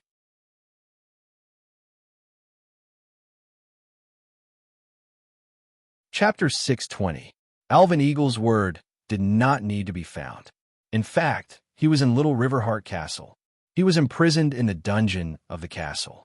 My lord, this is the list of prisoners in Little Riverheart Castle. Alvin Eagle's word is in this dungeon. Marcus took the dungeon list and found the dungeon where Alvin was imprisoned. The dungeon was dark, damp, and smelly. The prisoner inside was sleeping soundly on the wheat stalks. Marcus could not help but knock on the cell door with a stick and shouted, get up, don't sleep, Alvin Eagle's word. Why is the food delivery so late today? Alvin crawled up, muttering, and slowly came to the cell door.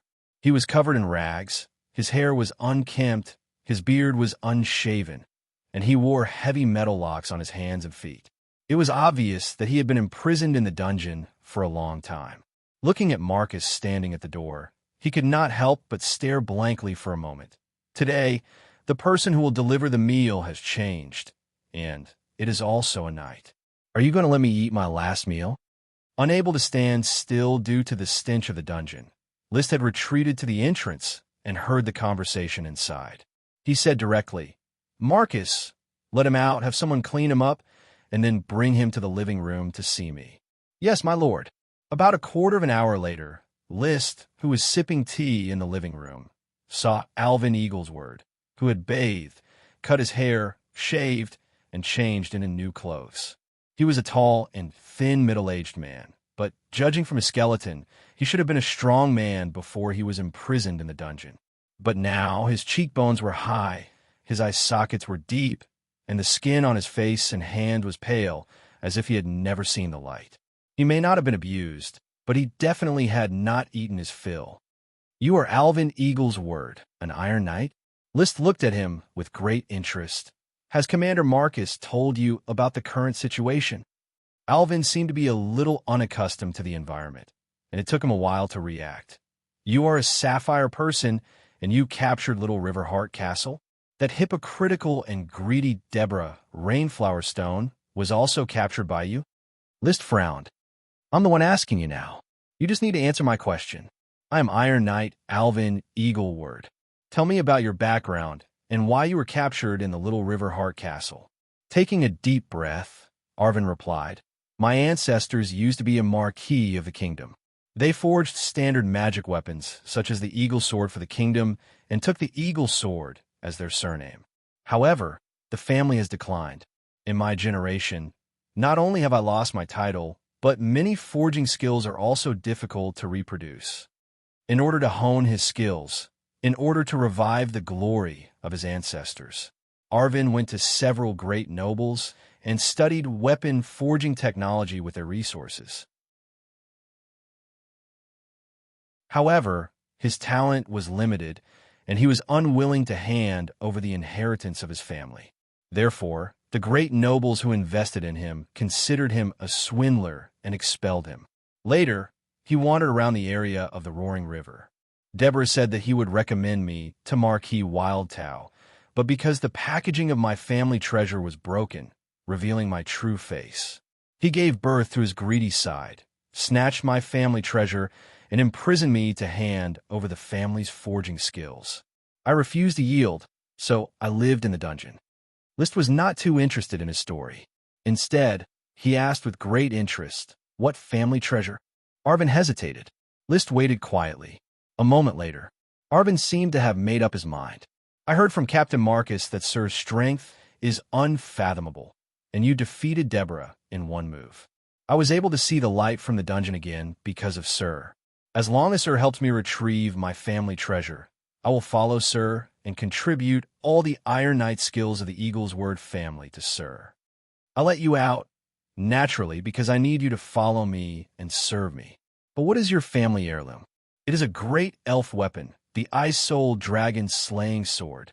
It was originally a weapon made of dragon bones, and after generations of refinement by the family, it was finally cast into a great elf weapon. It has been offered to Marquis Wildtow by Deborah, and I don't expect to keep it. When Sir retrieves it, I just want to see it again." Arvin knew the power of the Marquis, and he could not afford a higher price, so he was not greedy and hoped that the Ice Soul Dragon Slaying Sword would return to his hands. List was not excited about the great elf weapon. No matter how strong a weapon was, it depended on who was using it. For example, even if he held an ordinary weapon, he was still stronger than the Sky Knight who held a magic weapon. "Are you sure you can forge magic weapons?" "It is true that I did not inherit the family's talent. I can definitely forge ordinary magic weapons such as the Eagle's Word, but I can't do anything higher than gemstone weapons. But I have the complete skills of my family, and I am willing to offer it to Sir, so that Sir can cultivate a more talented Iron Knight. You are willing to take it out?" Arvin looked down at his thin and weak body, and his tone was full of resentment. "I was reluctant before, but now I have nothing to be reluctant about. Okay, I agree to this deal." No matter what, Marquis Wildtow was an opponent he planned to eliminate. A powerful weapon like the Ice Soul Dragon Slaying Sword should not be held in the hands of an ordinary Marquis. The Sapphire Grand Duke had a great elf weapon called the Wailing Cage Sword, which was the best weapon List knew. Now this Ice Soul Dragon Slaying Sword was just right for his identity. Arvin Eagle's Word was only an elite Earth Knight. More than half a year in the dungeon had destroyed his body, and it would take a long time for him to recover. He asked someone to arrange this Iron Knight. List looked at the list of other prisoners in the dungeon and asked someone to interrogate them one by one to see if there were any special people among them. The result was disappointing. They were all Territorial Knight who had made mistakes. List had no intention of releasing these Territorial Knight who had made mistakes. After capturing Snow Pear Castle and Little Riverheart Castle, the captured knight was enough for him to select hundreds of elite Earth Knight. Now he didn't even care about ordinary Earth Knight, let alone this group of prisoners. The Tulip Fleet was moving upstream along the roaring river, heading for Little Riverheart Castle. The castle supplies had been packed and ready to be shipped to the river mouth. The knight who contacted the Taro family and the Golden Wheats family also received the order and left. The Earl wrote a letter to List's uncle, Messiro Lontaro, and the Marquis of Golden Island, Roderick Golden Wheats, dispatching orders of chivalry and ships to be ready to sail to the roaring river. The first obstacle to the success of this plan was Marquis Nuteo's roaring orders of chivalry. Mastering the battle energy's secret technique, being a sky knight at the level of perfection, and also wielding the great elf soldier, the Ice Soul dragon-slaying sword. I wonder how strong Di Maria Rainstone is. Standing in front of the window on the 4th floor of the castle, looking at the undulating crops in the distance, List was smug. I hope I can have a good fight, and let me understand how strong I am. He felt that he had been very arrogant recently, doing things in such a high-profile manner that he did not care about the consequences. This was a very dangerous behavior, but he could not suppress the excitement in his heart. I can't control myself, so he hoped that a good fight would allow him to completely recognize reality and adjust his state of mind to face the possible suspicion of the Sapphire Grand Duke. Maybe I should make up an ancient warrior inheritance to deal with the Grand Duke now. Should I make up a bronze-muscled warrior, or a gladiator, or a person wearing wolfskin? As a historical inventor.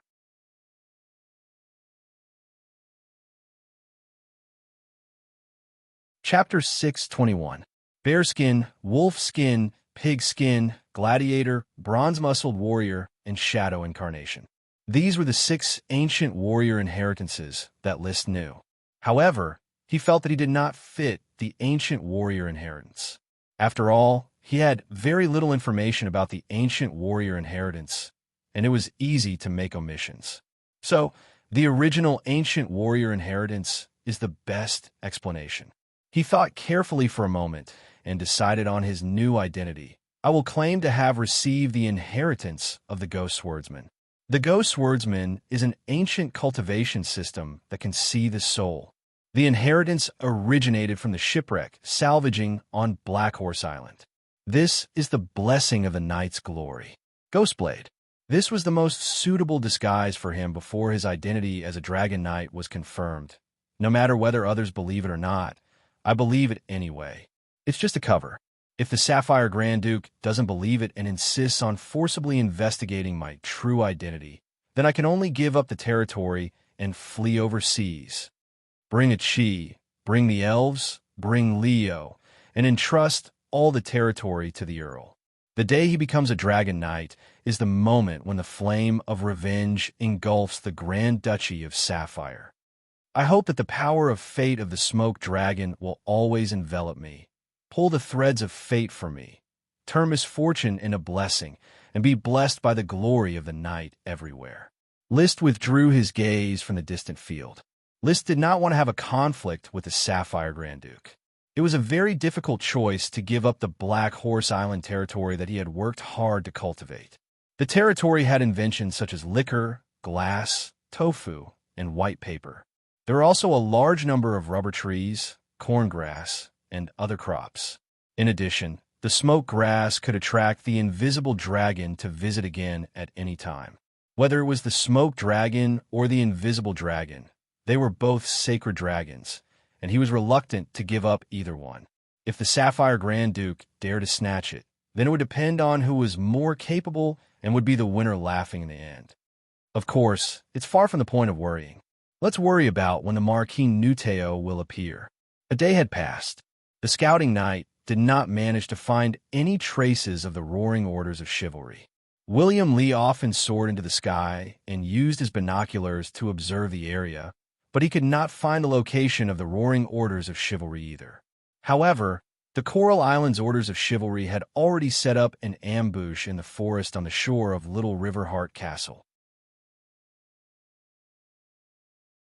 Once the Roaring Orders of Chivalry started to attack the stone bridge and collided with the Coral Island Orders of Chivalry's charge, the 2 ambushing Orders of Chivalry would rush out and launch surprise attacks from the left and right, destroying the Roaring Orders of Chivalry's formation. Of course, against the elite Orders of Chivalry, such a sneak attack could not achieve a decisive advantage. List will personally take action and command the Blizzard B Squad to give the Roaring Orders of Chivalry a surprise start and let them understand what it means to burst their chrysanthemums all over the mountain. In the blink of an eye, another night had passed.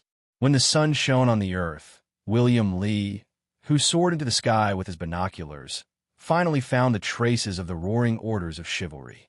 The famous elite Orders of Chivalry, which attacked the river source, galloped from the west against the sun, like a black torrent rushing towards Little Riverheart Castle. The black clothes, black armor, and black horse were faintly discernible in the dust that was stirred up. Boom! The Count quickly landed and then shouted, "Enemy attack! Blow the horn! Meet the enemy! Enemy attack! Woo woo woo woo! Ready to charge!" Little Riverheart Castle suddenly became restless, and the Coral Islands' orders of chivalry prepared their equipment and lined up, waiting for the coming battle. The Black Horse Islands' orders of chivalry, under the leadership of Marcus, also quickly lined up. Marcus meticulously checked the attire of each knight. When he reached the end of the line, he saw a young face. "Emily, step out." "Yes, Commander." "Check the equipment." Marcus roared coldly. This young face belonged to List's youngest follower, Emily. She quickly checked her equipment. The armor was mithril armor, the set made by the grandson of the Bull Marquis. The knight's long sword was the red blood sword. The gemstone weapons that List had eliminated: horn bow, knight's spear, horse armor, and arrows. "Commander, Emily has been checked. There are no omissions." Return to the line. Seeing that Emily had completed the equipment check, Marcus quietly breathed a sigh of relief. As the youngest Earth Knight, he certainly understood Emily's talent, and List also asked him to take care of Emily, so that after a few charges, Emily would not die before she grew up. It was impossible to not die in war, and Marcus was powerless to stop the chaos of the orders of chivalry's charge. He could only try to keep an eye on Emily's preparations. The subsequent fate had to be handed over to the glory of the night. In the team, Emily held her knight's spear, calm and unperturbed. Marcus was worried for her, but she was not worried at all. To her, the battlefield was the best place to train, and there was only excitement and no fear. Since the siege of Snow Pear Castle, she felt that her training speed had increased by leaps and bounds. Especially when she used the knight's spear to stab an Earth Knight to death. Her blood seemed to have started boiling, and her strength increased by leaps and bounds. When she used the red blood sword to kill another Earth Knight, her strength increased again. She did not understand why her training speed was so fast, but killing gave her a bone-deep excitement. It was not a bloodthirst. She did not crave for blood and would not lose her mind because of killing. In fact, she only liked to train normally and did not like to pay attention to the outside world. Woo woo woo woo, the deep sound of the horn added to the atmosphere of the upcoming war. Emily's hand, which was holding the knight's spear, could not help but clench. "I can no longer see the powerful back of Sir. I must work harder to make my strength stronger, so that I can repay Sir for his infinite kindness to me." War. It came very quickly. The roaring orders of chivalry, led by Marquis Wild Tao, did not pause at all and directly charged towards Little Riverheart Castle. It seemed that they were ready to take advantage of the fact that the Coral Island orders of chivalry was not ready to seize the opportunity to attack. However, with the binoculars, the Coral Island orders of chivalry had already lined up and were ready to go. List rode the Blizzard Beast Dosen, surrounded by a team of elite knight squads, and behind him were 8 Blizzard Beasts. Looking at the approaching torrent of knights, he did not move. When the roaring orders of chivalry was about to rush in front of him, the knight guarding Little Riverheart Castle also began to charge. At this time, List calculated the distance. He suddenly issued an order: "Blizzard Beast Squad, everyone, release rock grenades in front of the target." Woof! Dosen took the lead and opened his mouth, releasing magic originating from his bloodline. A huge rock formed in the air and slammed towards the roaring orders of chivalry, followed by another 8 huge rocks formed and concentrated on the roaring orders of chivalry. Boom, boom, boom. The power of the rock grenades was very strong. Even though the elite knight immediately released their fighting skills to meet the rock grenades, they were still smashed down. Broken stones splashed everywhere, causing great chaos to the roaring orders of chivalry's vanguard cavalry formation. However, after all, they were elite orders of chivalry. They quickly adjusted their formation and continued to attack. At this time,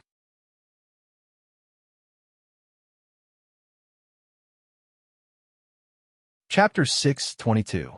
The blizzard beasts opened their mouths one after another and released magic. Poochie, Poochie, Poochie.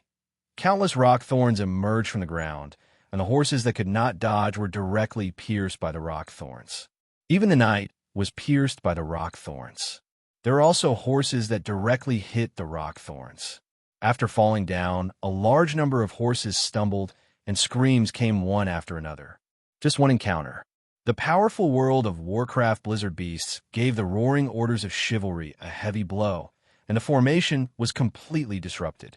2 rounds of rock thorns were released, and the Coral Island Orders of Chivalry behind them had already rushed over. List whistled and rode Dosin into the roaring river under the stone bridge, followed by the 8 small ones behind him. They quickly made way for the Orders of Chivalry to charge. In the blink of an eye, the Coral Island Orders of Chivalry had rushed into the chaotic Roaring Orders of Chivalry. Relying on the favorable environment created by the Blizzard Beast Squad, they madly slaughtered these elite Earth Knights. Countless chi collided and tore in the air. Fighting skills of various colors were displayed, and long spears and swords collided. Blood and flesh splashed, and the screams were drowned in the cries. Of course, the screams were mostly from the Roaring Orders of Chivalry, while the cries were from the Coral Island Orders of Chivalry. The advantage created by the 9 intermediate world of Warcraft could not be erased in a short time. Watching his knight being slaughtered, Marquis Nuteo, who was following the charging team, finally couldn't stand it. He was riding a huge yellow tiger, which was larger than the blizzard beasts. If it were not for the dust covering it, it would be very conspicuous in the team. Suddenly, the tiger's body sank down. Marquis Nuteo got up and took off. Behind him, another 4 Sky Knights flew out with a whoosh. 5 Sky Knights soared in the sky. With such a powerful formation, once they attacked the Orders of Chivalry, it would definitely be a terrifying picture. Marquis Nuteo was completely angry. He was not ready to play the game of Earth against Earth and Sky against Sky. He wanted to directly defeat the Coral Island Orders of Chivalry and recapture Little Riverheart Castle. At this moment, List had already returned to the front of Little Riverheart Castle, and the 9 blizzard beasts also swam back one after another, lying on the ground to rest and restore the magic in their bodies. The Count glanced at the 5 Sky Knights in the sky, and then at List.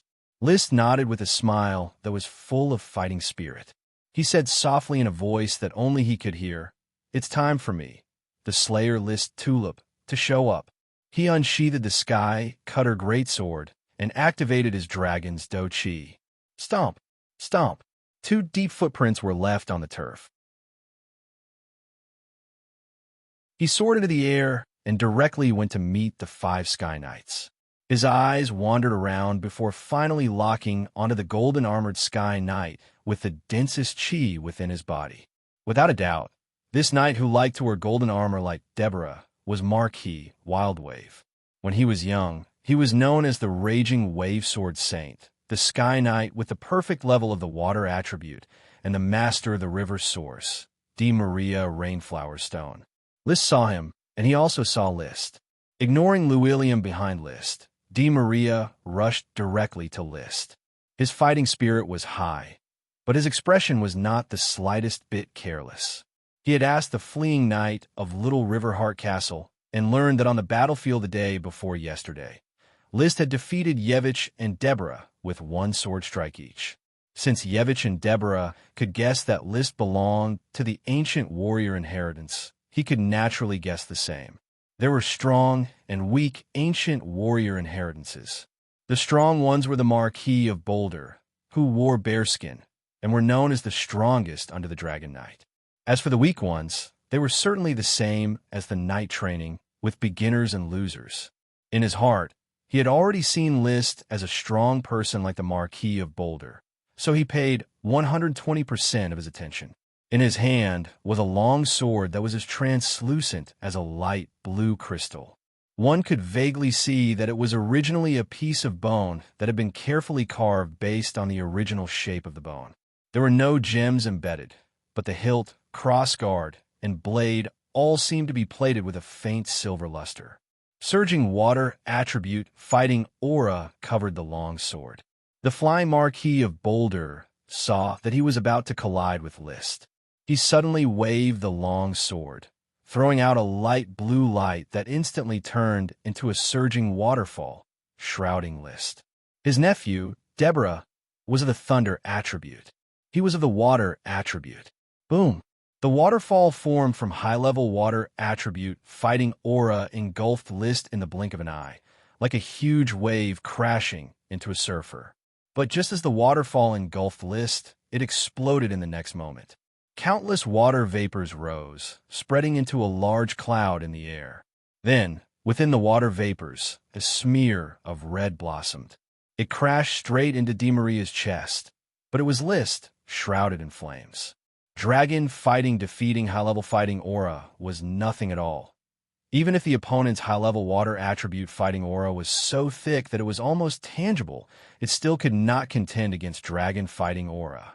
DeMaria screamed as he flew out. His golden armor was very strong, and the flame-covered sky slicing sword did not split the armor. This kind of ability cannot test the depth of my ability at all. List took advantage of the momentum to fall in the direction of DeMaria's fall. But the tortoise shell is quite hard. It should be an armor forged from orichalcum. It has indestructible properties and has anti-magic properties. Even the dragon fighting energy is no exception. Just this set of armor was probably worth a fortune. List despised this very much. He hated rich people, but he did not have much time to think. Roaring orders of chivalry came with 5 Sky Knights. The Marquis of Wild Wave was the first to scream and fall back, leaving 4 Sky Knights. One was being suppressed by Lee William, and the other 3 rushed towards List after the Marquis of Wild Wave fell back, stopping List from continuing his pursuit. "Get out of my way!" List's dragon fighting aura surged, and he swung the sky, slicing sword in a circle. A charged move, burning red clouds, instantly blasted out. The flames were like burning clouds that filled the sky, engulfing the attacking Sky Knights from 3 directions. Lightning, wind, ice. 3 types of high-level fighting aura released powerful fighting techniques that collided with the burning clouds. In an instant, the sky changed color. Thunder roared and lightning flashed, and wild winds howled. Coupled with the scattering of hail, it was like the end of the world. The battles of the Sky Knights could already change the weather, causing local strong convective weather. However, this was only a matter of a moment. The next moment, the burning clouds swallowed all the changes in the weather, leaving only the flames burning in the sky. The lightning stopped, the wild wind stopped, and the hail melted into water vapor, evaporating and disappearing. The 3 Sky Knights were all hit hard. Although they were not sent flying by List's move, they were powerless to fly in the air and could only fall to the ground at accelerated speed. List took advantage of this impact, and his body once again soared into the air, looking for the direction of the Marquis of Wild Wave. He was ready to strike while the iron was hot. But the magic eye that was constantly operating suddenly discovered that the roaring orders of chivalry below had undergone many changes. The originally colorful fighting aura mixed and tumbled along with the formation of the orders of chivalry. At this moment, it seemed to be guided by some kind of power, and the fighting aura quickly condensed and lifted up the figure of a person. It was the Marquis of Wild Wave, DeMaria Yuashi. He held the sword in one hand and pointed it obliquely to the ground. His body did not leap, but stepped on the condensed orders of chivalry fighting aura, and slowly rose in midair. This huge orders of chivalry fighting aura and his own high-level water fighting aura attracted each other, merged, and quickly condensed into a colorful cloud. At this moment, a classic line inexplicably emerged in List's mind.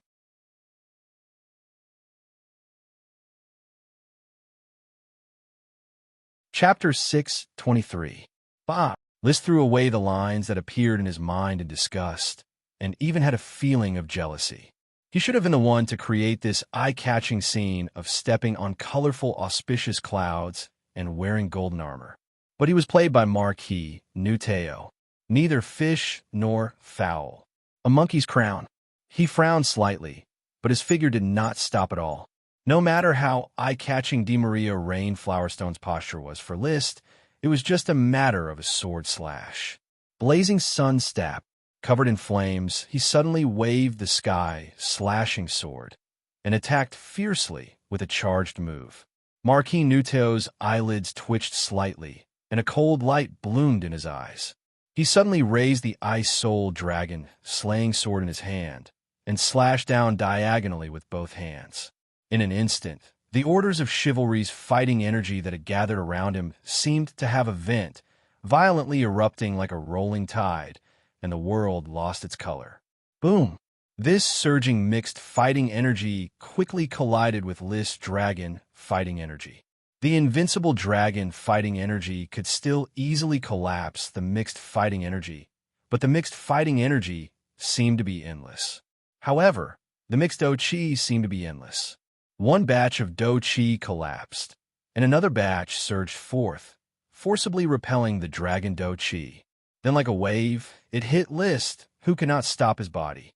Clang! A very powerful attack. The mithril armor seemed to have been hit by countless big hands, and List's internal organs almost shifted. His body could no longer maintain the state of floating, and he fell from midair. Below was the roaring Orders of Chivalry. At this time, how could these Earth Knights let go of this heaven-sent opportunity? They all switched to bows and arrows, desperately shooting at the falling List. The arrows were like rain, quickly shrouding the area where List had fallen, densely packed with innumerable arrows. The sun was setting. List once again erupted his dragon's fighting aura, and with a powerful strike, he swept away the rain of arrows. He was not like those sky knights who were sent flying by him. Although Marquis Wildtail's powerful strike made him fall, his body was still under his control, and his dragon's fighting aura was still abundant. But just as he parried the rain of arrows, a whistling noise came from behind him. It was Marquis Wildtao controlling Orders of Chivalry to attack him again. His body was falling, and he couldn't even turn around to counterattack.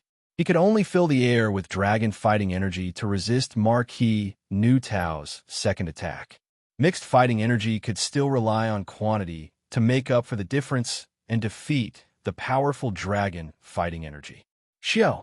He tried his best not to scream out loud. List, on the other hand, could no longer maintain his poise and crashed into the ground like a cannonball. The moment he landed, there was only one thought in his mind. What kind of attack is this? Why is it that even my dragon's Do-Chi is unable to resist it? Is it a secret skill of the Yuhua Shi family, or some special cultivation system? Subsequently, his body shook, and his vision went black. He had already crashed into the ground, creating a shallow human-shaped pit on the ground and sending up a large cloud of smoke and dust. He felt a burning pain in his internal organs. He opened his mouth and spat out a mouthful of blood. Ever since he transmigrated, he had experienced 3 wars and practiced in actual combat countless times. This was the first time he was beaten to the point of spitting blood. He was extremely shocked, although he had hoped that Marquis Wildtao was strong and could be his whetstone. But he never thought that Marquis Wildtao would be so strong. This kind of attack that controlled the entire Orders of Chivalry was really beyond his imagination. He had never seen or heard of it. Dong, dong, dong, the earth was shaking. This was the charge of the night. List didn't dare to lie on the ground and gasp for breath. Once the Sky Knight was trampled by the hooves of the Orders of Chivalry and destroyed by the fighting energy, it was very likely that he would be crushed to death. So even if he had the physique of a half-step Dragon Knight, he didn't dare to use his own flesh and blood to resist the terrifying situation of being trampled by countless horses. Dragon fighting energy gushed out, and his body bounced up from the ground like a spring. He didn't fly too high, but he narrowly avoided several elite Earth Knights who were charging nearby. Then he turned around and swung his sword. Full red sun. Flames bloomed from the sky, slasher sword, sweeping away several knights who wanted to beat the drowning dog. Then he crazily spewed fighting energy and fled into the distance. Because Marquis Wildtao, who controlled the colorful orders of chivalry fighting energy, had already caught up. List, who had experienced the power of this move, didn't dare to face Marquis Wild Tao head-on. He kept running around to avoid the fierce, majestic, and crazy mixed fighting energy attack. It had always been a smooth-sailing battle, and there had never been such a dangerous situation. He was very flustered. However, Marquis Wild Tao was unforgiving. He didn't have any other thoughts. He controlled the orders of chivalry, fighting energy, and chased after List. Every time he swung the Ice Soul Dragon Slaying Sword, it would guide the mixed fighting energy and turn it into a tidal wave, crushing List, who was fleeing in all directions. Without a half-step dragon knight riding a dragon, List was in an awkward situation. On the other side, his son, who had pinned his hopes on his unknown power, Sea Wave Sword Saint Li William, gradually realized that the situation had changed. He was originally chasing after a Sky Knight to kill him. However, as List was being chased by Marquis Wild Tao, the 3 Sky Knights who were sent flying started to target him. This meant that he was facing 4 Sky Knights as a Sword Saint, and at least 2 of them were Sword Saints. How could this be? Li William was no longer in high spirits. He wanted to turn around and escape, but he realized that he was surrounded by 4 Sky Knights and had nowhere to run. The situation in the sky continued to deteriorate. On the ground, the 2 orders of chivalry were constantly charging. The situation was gradually reversed. Originally, the Coral Island orders of chivalry were crazily killing the Roaring orders of chivalry. However, as more and more knights joined the Roaring orders of chivalry, the advantage created by the Blizzard Beast squad was gradually wiped out. The Coral Island orders of chivalry were caught in a bitter struggle. Emily was holding the 3rd Knight's spear. Her mithril armor was already stained with blood from the 2nd Earth Knight she stabbed to death. She raised her head and looked into the distance. Her loyal follower, Sir List, was being chased by Marquis Wild Tao. On the other side, Sir List's father was being besieged by 4 Sky Knights in turn. It was only a matter of time before he was defeated. As for the surrounding Coral Island Knights, the entangled chi was already in a state of fragmentation. Emily knew that the balance of this war was gradually tilting towards the Roaring orders of chivalry. The orders of chivalry under the Count against the orders of chivalry under the Marquis. It was extremely difficult to win, but she was not afraid at all, because this was a fight for Sir List. She was willing to fight to the last drop of blood. She clenched her fists. There was a sudden restless warmth in her body, and a new chi emerged. The appearance of this chi seemed to fill her body in an instant. Her heart moved. She understood that she had touched the bottleneck of the Earth Knight and became an elite Earth Knight. But there was no time for her to get excited. The orders of chivalry once again collided with the Roaring orders of chivalry. Many familiar and unfamiliar knights fell from their horses under the piercing of the knight's spear. There was even a Black Horse Island knight who taught her knight lessons. Suddenly,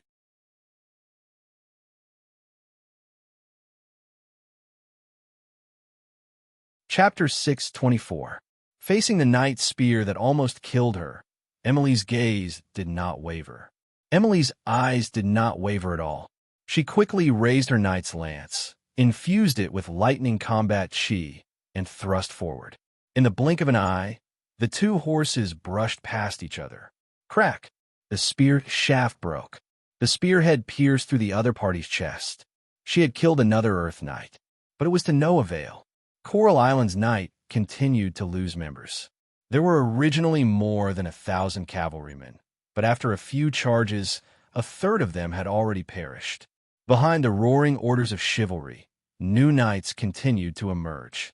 These knights were not elites and were mostly miscellaneous troops. But for the battlefield, they were powerful reinforcements. In order to deal with the invaders, Marquis Wild Tao dispatched almost all the orders of chivalry to attack the river source, the number of which might have exceeded 3,000. He wanted to completely destroy the Coral Islands orders of chivalry here. Emily did not know what the final outcome would be, nor was she in the mood to think about it. Every time she killed an enemy knight, she felt her whole body heat up. Infinite power emerged from her limbs and bones, urging her to continue the charge. Charge! With a loud shout, she became the leading knight of a squad of knight. Holding the fourth knight's spear in her hand, she aimed at the black knight in front of her and suddenly launched a new charge.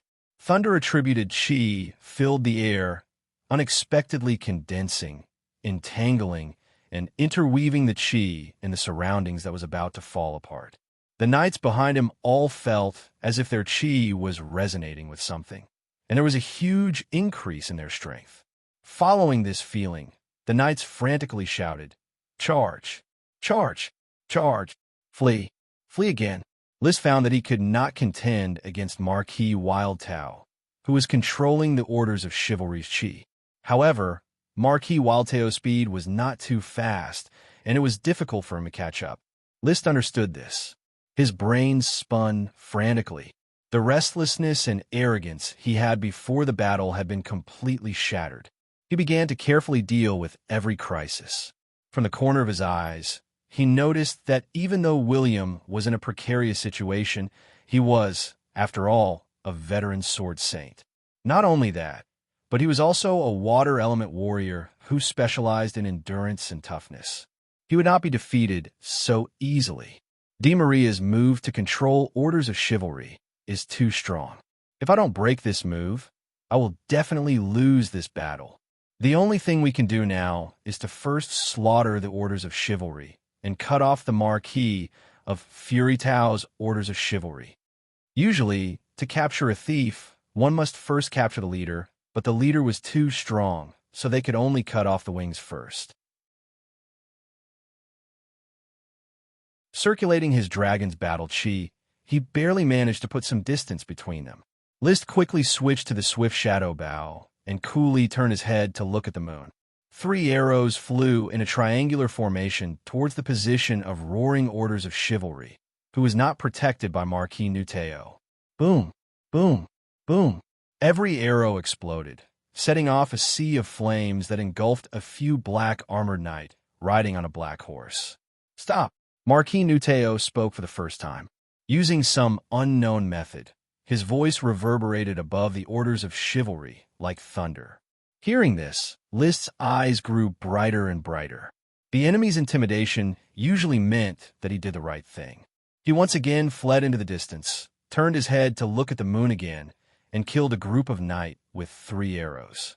After going back and forth several times, apart from eating his dust, Marquis Nuteo had no other achievements.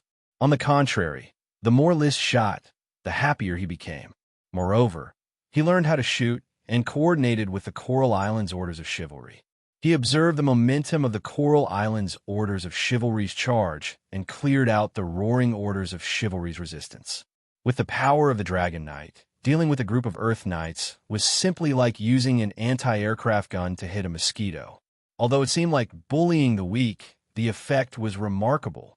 1 person and 1 bow, coupled with a steady stream of arrows from the gem space, was simply like a rocket launcher with an infinite burst, shooting and exploding nonstop. Stop! List! You coward! Fight me if you have the guts. When Marquis Nuteo saw List frantically weakening the Roaring Knight's elites, his heart bled, and he roared again and again. However, he could not catch up with List. When he prepared to deal with the Coral Islands' orders of chivalry in the same way, List would nimbly shoot in the direction of the Roaring Orders of Chivalry, where he could rescue the Roaring Orders of Chivalry. It was a dilemma whether to kill a group of ordinary Earth Knights or protect his Roaring Orders of Chivalry elites, but Marquis Nuteo had no other choice. He did not dare to not rescue them, because the Roaring Orders of Chivalry was the source of his strength. Without the condensed chi provided by the Roaring Orders of Chivalry, he could not fight against List, who had the inheritance of an ancient warrior, head-on. The first time they met, he understood that the young and enviable knight in front of him was definitely a top expert of the inheritance of an ancient warrior. He had no choice but to use the true power of the Perfection-level Sky Knight. The Perfection-level Sky Knight was the pinnacle of the Dragon Knight, below the Knight. However, most Perfection-level Sky Knights, without the inheritance of their families, found it difficult to display their true strength. They were usually just a bit stronger than sacred swordsmen. However, great aristocrats like the Yuhua stone family, which had hundreds of years of inheritance. Naturally, there was a battle method that was passed down from generation to generation, which truly belonged to the Sky Knights at the peak level, combat or domain. The perfection-level Sky Knight who mastered the Qi domain had another name within the circle of greater aristocrats, Domain Knight. The Roaring Orders of Chivalry Knights Qi, under the influence of the Domain Knights Qi, resonated and gave birth to a huge increase in Qi, condensing into a domain belonging to the Domain Knight. In the Domain Knight was almost invincible, and any enemy could not escape being crushed. This was also the reason why the knight families other than the Dragon Knight could constantly nibble away the inheritance of ancient warriors and ancient wizards. Although the individual strength of the Sky Knight was not too strong, once they had the domain, they could display the strength of the top ancient warriors. Moreover, there was the charge of the Orders of Chivalry. In the competition between families, the final winner was always the knight side. The Dragon Knight was just in high spirits for a while. The Domain Knight was the true cornerstone of the greater aristocrats. However, the unexpected happened. He did not know that List was not an ancient warrior, but a quasi-dragon knight who could not ride a dragon. Therefore, List was not crushed, and by relying on his powerful explosive archery, he constantly destroyed the foundation of the Marquis domain. Every time a knight died, the Qi domain weakened a bit. This made the Marquis feel angry and flustered at the same time. After going back and forth several times, the domain provided by the Roaring Orders of Chivalry had declined substantially, and the power provided by them had also seriously shrunk. The good situation that had just been reversed once again. The Coral Island Orders of Chivalry once again began to slaughter the Roaring Orders of Chivalry that List had targeted. The miscellaneous Orders of Chivalry that came to support them collapsed one after another under List's archery. The more List shot, the more excited he became. He clearly felt that the power of the Marquis was declining. However, in order to not give the other party a chance to make a comeback, he continued to use kiting tactics, constantly weakening the Roaring Orders of Chivalry. At the same time, he could also find time to shoot the 4 Sky Knights, providing support for Li William. Soaring into the air, arrows scattered.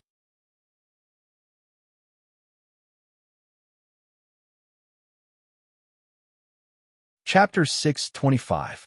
1/3 of the Roaring Orders of Chivalry had been killed by List, and the Coral Island Orders of Chivalry, who were lying in ambush on the left and right, launched a sneak attack. List's magic eyes clearly saw that the Qi of the Orders of Chivalry condensed by Marquis, Wild Tao, had become thin and loose, no longer as mighty as before. At this time, the furious Marquis, Wild Tao, had nothing to say. List clearly felt that he might have had the idea of escaping, but because the Roaring Orders of Chivalry was still charging, he was reluctant to abandon his Orders of Chivalry. However, when List pulled the bowstring again, 3 arrows suddenly defeated a Sky Knight, giving Li William a chance to catch his breath. Marquis Wild Tao could no longer persist. He thoroughly understood that this furious attack was already a failure. Roaring Orders of Chivalry, listen to my command, retreat. With a roar full of resentment, the Domain Knight, clad in golden armor, personally brought up the rear, trying to buy time for the Roaring Orders of Chivalry to retreat. Rumble. Following Marquis Wild Tao's order, the Orders of Chivalry, who were already terrified by List's arrows, turned around one after another, no longer daring to launch another charge, and instead frantically fled the way they came. The stalemate collapsed. The Roaring Orders of Chivalry fled in disorder, while the Coral Island Orders of Chivalry pursued. Unfortunately, the Coral Island Orders of Chivalry were already in the midst of a series of charges. Their numbers were sharply reduced, and they were unable to expand the results of the battle. They could only watch as the other knight fled into the distance. However, the Orders of Chivalry could escape, but Marquis Wild Tao could not. After withdrawing the swift shadow bow and seeing the roaring orders of chivalry begin to retreat, List didn't say any nonsense. He swooped down towards Marquis Wildtao with the Sky Cutter sword in hand. High-level fire-attributed dragon Qi circled around his body. Bathed in flames, he activated the accumulated power move, Blazing Sun Scorching Stab. You want to escape? Have you asked for my permission? It was as if a comet was crashing into Earth. Marquis Wild Wave didn't fall back. He was still controlling the thin orders of chivalry's combat chi. He swung his Ice Soul Dragon slaying sword, creating a giant wave that clashed with the fireball that List had turned into. Thump! The flames and the waves swallowed and splashed each other. Half of the sky was fire and the other half was rain. The flames were mixed with evaporated water vapor, and the rain was mixed with inextinguishable flames. Borrowing strength from each other, the two of them continued to swing their swords in the sky. At first, the impure water-attributed battle chi and the pure fire-attributed battle chi were evenly matched. However, as the flames continued to devour the waves, the Marquis soon felt that he was surrounded by flames. Roaring orders of chivalry had already retreated to the rear. Orders of chivalry pulled his Do Chi away from him. His Do Chi domain was weakened once again. It was no longer able to resist the erosion of the Dragon Do Chi. From crushing List, he was gradually being crushed by List. After a few moments of carelessness, the sky-slicing greatsword, which was full of cracks, had already cut open his golden armor. If it wasn't for the Ice Soul Dragon slaying sword being very hard and able to break off a little of the sky-slicing greatsword's blade, List would have already slashed at him. No matter what move it was, as long as it could kill, it was an exquisite move. Clang! Another long sword collision. The Ice Soul Dragon slaying sword knocked off a piece of the sky-slicing greatsword's blade. Marquis Wild Wave took advantage of the situation and shouted, "Sapphire's ancient warrior inheritor, List Tulip, the battle of orders of chivalry is over. I have to admit that you are very strong. There is no point in continuing to fight. Why don't we stop here and talk about Deborah's ransom?" List didn't answer. Now that he had the upper hand, he wouldn't let Marquis Wild Wave off just because of some nonsense. Glancing at the sky-slicing greatsword that was already on the verge of being scrapped, he hardened his heart and suddenly roused the little remaining dragon's chi in his body, pouring it all into the sky-slicing greatsword. Concentrating all his strength, he brandished his hands and slashed down in a circle, looking like he was going to cut Marquis Wild Wave into two.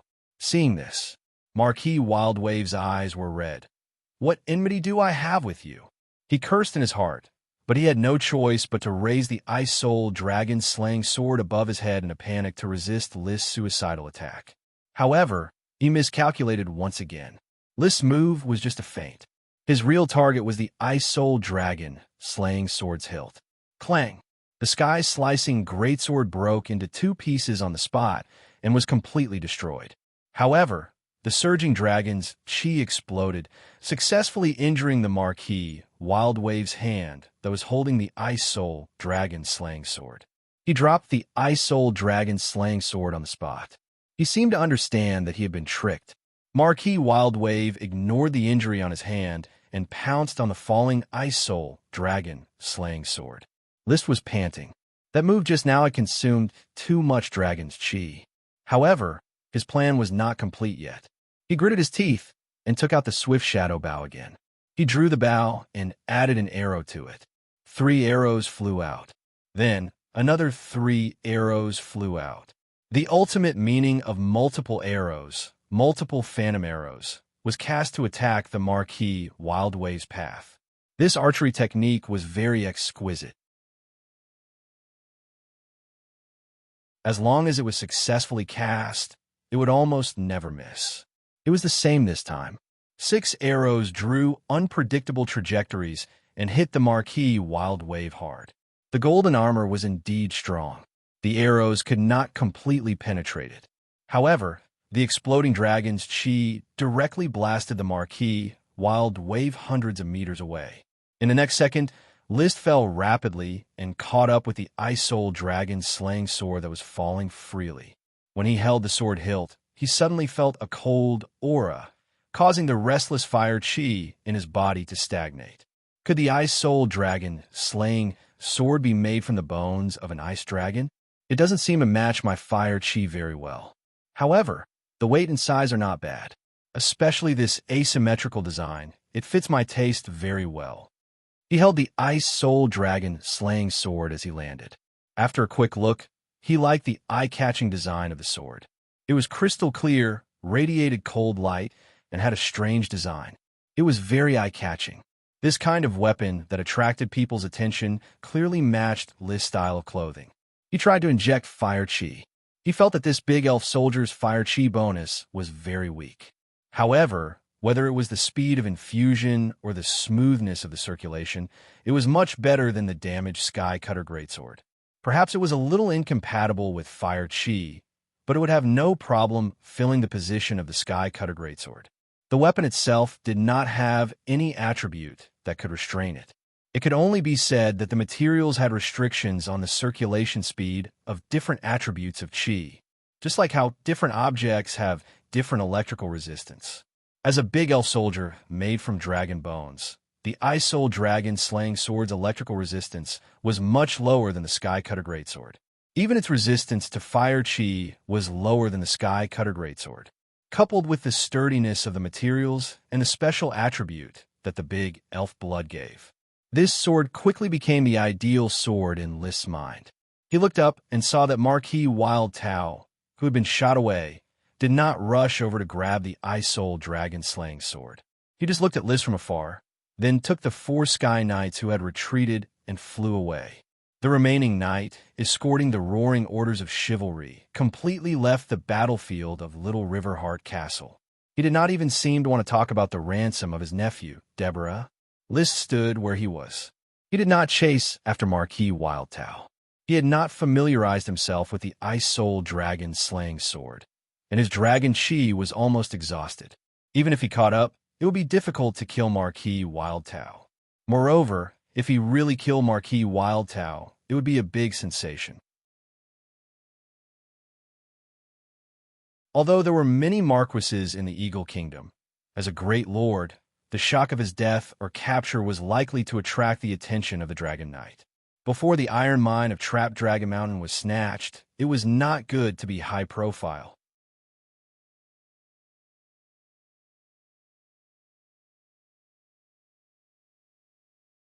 Chapter 626. The surviving knights led the retainer knights and began to clean up the battlefield. They took in the captives who didn't escape in time, picked up the abandoned armors, swords, spears, and horses on the ground, and sorted the corpses of the dead. The enemy knight's body would be returned to Marquis Wild Tao. The knight's body would be cremated on the spot, and the ashes would be brought back. However, most of the knights on the battlefield were injured. Knights with strong bodies did not die easily. Even if they were pierced by a knight's spear, many knights would survive. As long as it was not a crippling injury, they could recover after recuperation. These knights could also be exchanged for a large amount of ransom or recruited as one's own knight. After the Sapphire Grand Duke released the knights' captives, as long as they won such a fierce battle, there would not be many losses. The prisoners and materials obtained were enough to make up for the losses. List returned to Little Riverheart Castle with the Ice Soul Dragon slaying sword. He intended to find Earl Lee William and talk about the powerful attack of Marquis Wild Tao. But as soon as the Earl landed, he was surrounded by a group of knights and carried back. When List was being crushed by Marquis Wild Tao, the Earl fought against 4 Sky Knights alone. If List had not adjusted his tactics at the critical moment and used his dragon fighting to control the archery, he would have gone to see List's mother, Melissa Lontaro, and complained that his son was deceiving him. The Earl needed to rest, so List did not disturb him. In fact, he had also suffered some internal injuries. It was caused by Marquis Wild Tao smashing him from the air to the ground, which dislocated his internal organs. It was not a problem to use fighting energy to heal. Let the chef prepare the meal. He gave a simple order and went to the bathroom to take a bath and change clothes. He drank some Banpo milk and ate some Boothiel stork meat in the bedroom. He also took out a few magic potions to drink. He needed to replenish his dragon fighting energy first. Only with strength could he be confident and not be affected by unexpected events. Therefore, after taking a bath for half an hour, his body had almost recovered. His Do-Chi had also recovered by half, and he once again felt full of strength. In particular, his high-grade fire attribute dragons, Do-Chi, seemed to have improved in this battle. The Sky Knight's advanced Chi was divided into two stages, ordinary and perfect. Although List's advanced Do-Chi had already transformed into Dragon Do-Chi, its essence was not yet complete.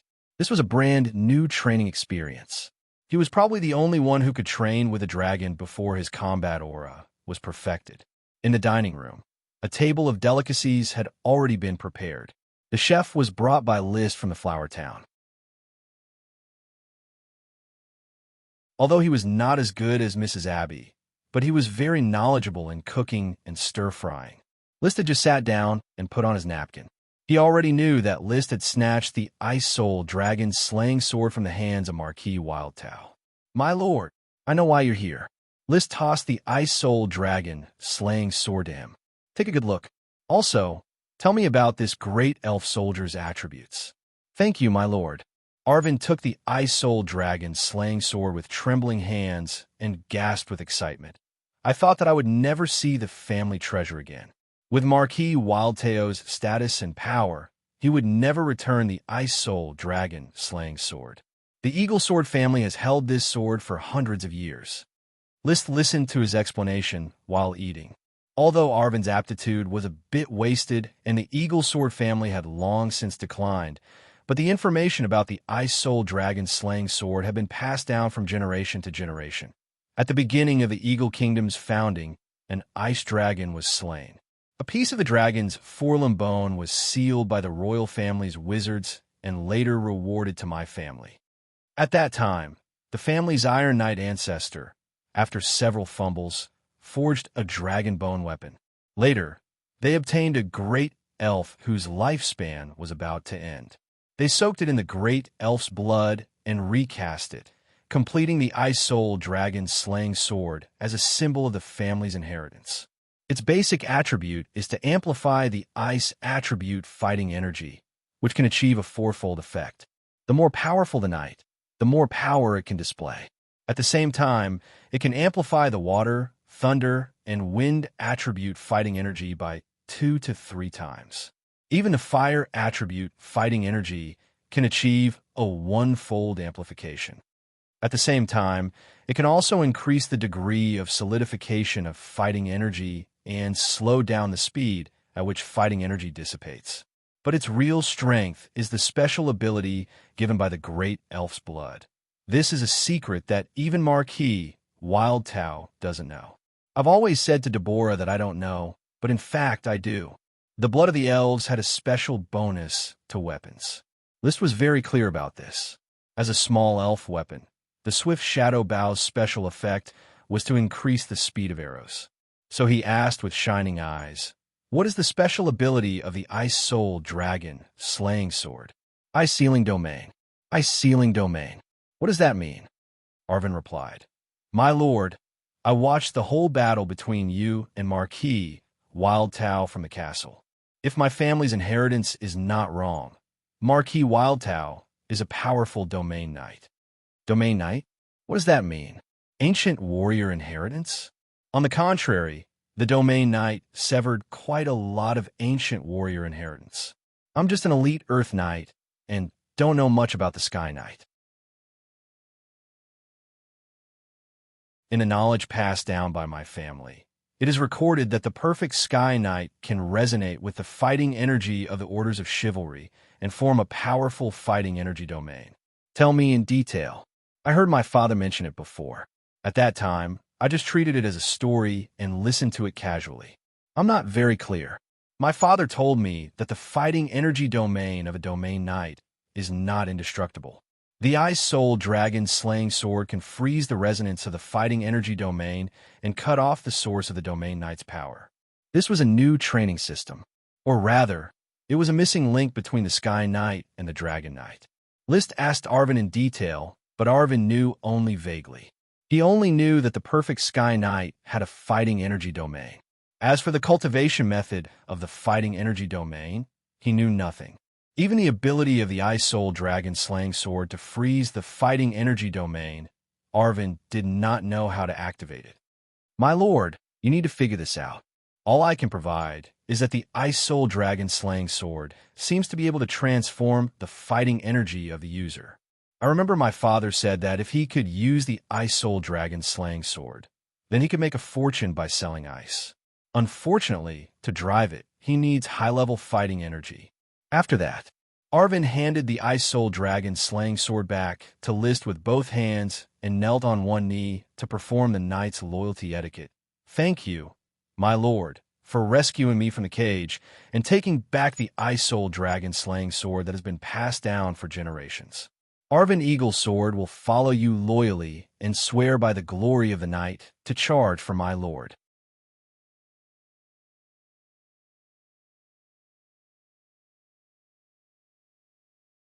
Chapter 6:27. Just as List finished his meal and took inventory of the spoils from the battlefield, preparing to explore the ice domain of the dragon-slaying sword in the afternoon, the blood servant that had been sent out for a few days had finally returned. Sir, we have investigated the coiling Dragon Mountain iron mine. There is indeed a huge iron mine there, and it is filled with mined iron ore. There are millions of tons of it. There are 2 sword saints and 800 elite knights guarding the trapped Dragon Mountain iron mine. Millions of tons of iron ore? List's eyes lit up. Back then, the Count had plundered 200,000 tons of iron ore and thus accumulated his military merits. If he plundered another 1,000,000 tons of iron ore this time, wouldn't he be able to become a marquis in one go? After all, 1,000,000 tons of iron ore could probably guarantee Sapphire's use for the next decade or so. He quickly calculated in his mind, with 1,000,000 tons of iron ore and my Ghostblade legacy, I believe that as long as the Grand Duke isn't stupid, he will give the Tulip family a reasonable position. I can't guarantee that it will be as good as Marquis Bull, but it definitely won't be worse than the other 6 marquises. Following Ironhoof Island's Marquis Bull Andy Sapphire's betrayal and capture, Sapphire was left with 6 marquises.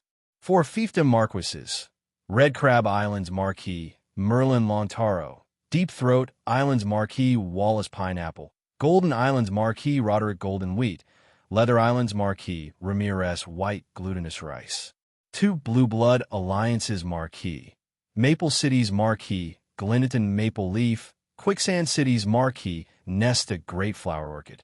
If they really plundered 1,000,000 tons of iron ore from the coiling Dragon Mountain iron mine, even half of the military merits would be given to Golden Wheat and the Taro family, who were in charge of the transportation. Lee Williams' military merits were still huge, and he would definitely seize one of the 3 marquises on Ironhoof Island. If the Count becomes a marquis, the Tulip family will probably bring their followers to Ironhoof Island to farm. As one of the Count's followers, I will have to migrate to Ironhoof Island. Fortunately, there will be 3 to 5 years of preparation time before the migration. With this time, I will probably be able to ride a dragon successfully and have showdown with the Grand Duke. These thoughts flashed through his mind. List didn't delve deeper. Instead, he continued to ask the vampires about the situation in trapped Dragon Mountain. The coiling Dragon Mountain iron mine belonged to Dragon Lock City, and Dragon Lock City was Countess Xianxia's fief. In other words, the coiling Dragon Mountain iron mine belonged to Countess Xianxia. Sir, you will never be able to guess who the owner of the title of Count Xianxia is. His other title is the Golden Age Marquis. Bloody Mary licked her lips, not knowing what to say. We, the blood servants, never thought that the coiling Dragon Mountain iron mine was actually the private property of the Peak Era Marquis. Prime Marquis. List's eyes narrowed. Mary, I've told you before, don't keep me guessing. My apologies, my lord. Bloody Mary put away her expression.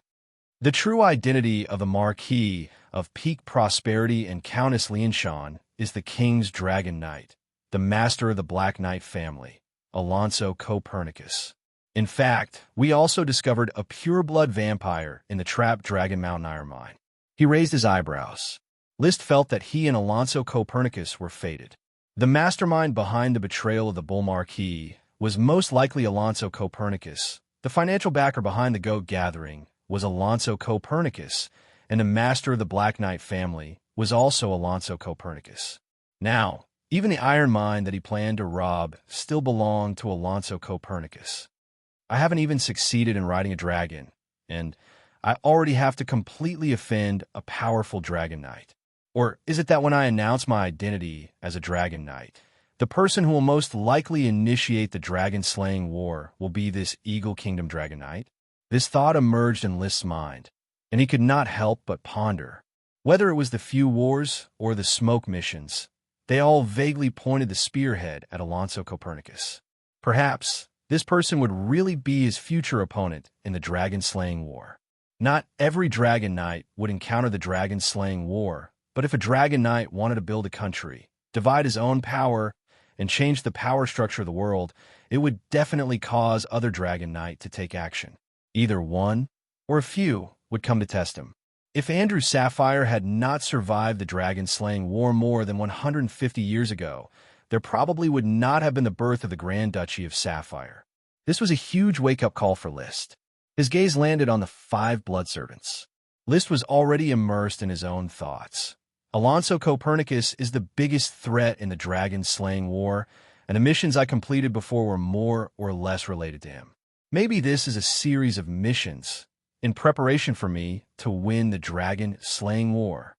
He suddenly thought of something and walked out of his thoughts and asked aloud, "Alonso Copernicus dragon, is it a bronze dragon?" "Yes, my lord." Liszt could not deny it and fell into deep thought again. Alonso's dragon is a bronze dragon, and my dragon is a fire dragon. Production-type gemstone dragons and metal dragons are basically equivalent to militia, and elemental dragons are equivalent to regular soldiers. As long as I accumulate enough power, Alonso may not be my opponent. He had his own understanding of the accumulation of power. Weakening the opponent's resources was equivalent to increasing his own bargaining chips. For the sake of the future dragon-slaying war, it seems that I have to rob the iron mine in the coiling Dragon Mountain. He was not an indecisive person, and with just a few thoughts, he had already made his decision. He then suppressed his thoughts and returned to the blood servant's report. "Did you just say that the iron mine in the coiling Dragon Mountain is guarded by vampires?" "Yes, my lord." "The one guarding the iron mine in the coiling Dragon Mountain is the pure-blood Famil Black Knight. His power is similar to Tubert Black Knight, but he is a native pureblood. He also has 3 mixed bloods under his command, the Enchantress Phoebe, the Black-Robed Vansa, and the Fanged Seth." "Only 3 mixed bloods," Bloody Mary replied. "Usually, a pure blood will have 2 or 3 mixed bloods as his subordinates. Tubert only brought us 5 mixed bloods because he had a mission. Only Hamel and I are his true subordinates." Liszt could not help but muse. Vampires are troublesome. At this time, Bloody Mary suddenly said, "My lord, if you plan to attack the iron mine in the coiling Dragon Mountain, perhaps we, the blood servants, can help you eliminate Famil and his 3 subordinates." Liszt raised his eyelids and looked at Bloody Mary, his face expressionless. Only when Bloody Mary was nervous and at a loss did he speak lightly. "As a servant, my first request is that you do not cross the line." Bloody Mary immediately knelt on one knee. "I am sorry, my lord." Mary sincerely apologizes. "I should not have acted on my own." Her expression did not seem to be pretending. Seeing this, Liszt did not pursue the matter further. He only said calmly, "Just this once, tell me your plan to help me eliminate these 4 vampires. We can pretend that Tubert invited Famil to leave the iron mine in the coiling Dragon Mountain and head to the 3 Dragon City for a secret meeting. Along the way, my lord, you could directly kill him and find the 3 hearts he is carrying. The 3 vampires will naturally prostrate themselves at your feet." The plan was rather simple and crude, but Liszt readily agreed after some thought. He had always liked this kind of simple and crude style. Overly elaborate conspiracies were not his forte. He always felt that the more elaborate the plan, the easier it was to make mistakes.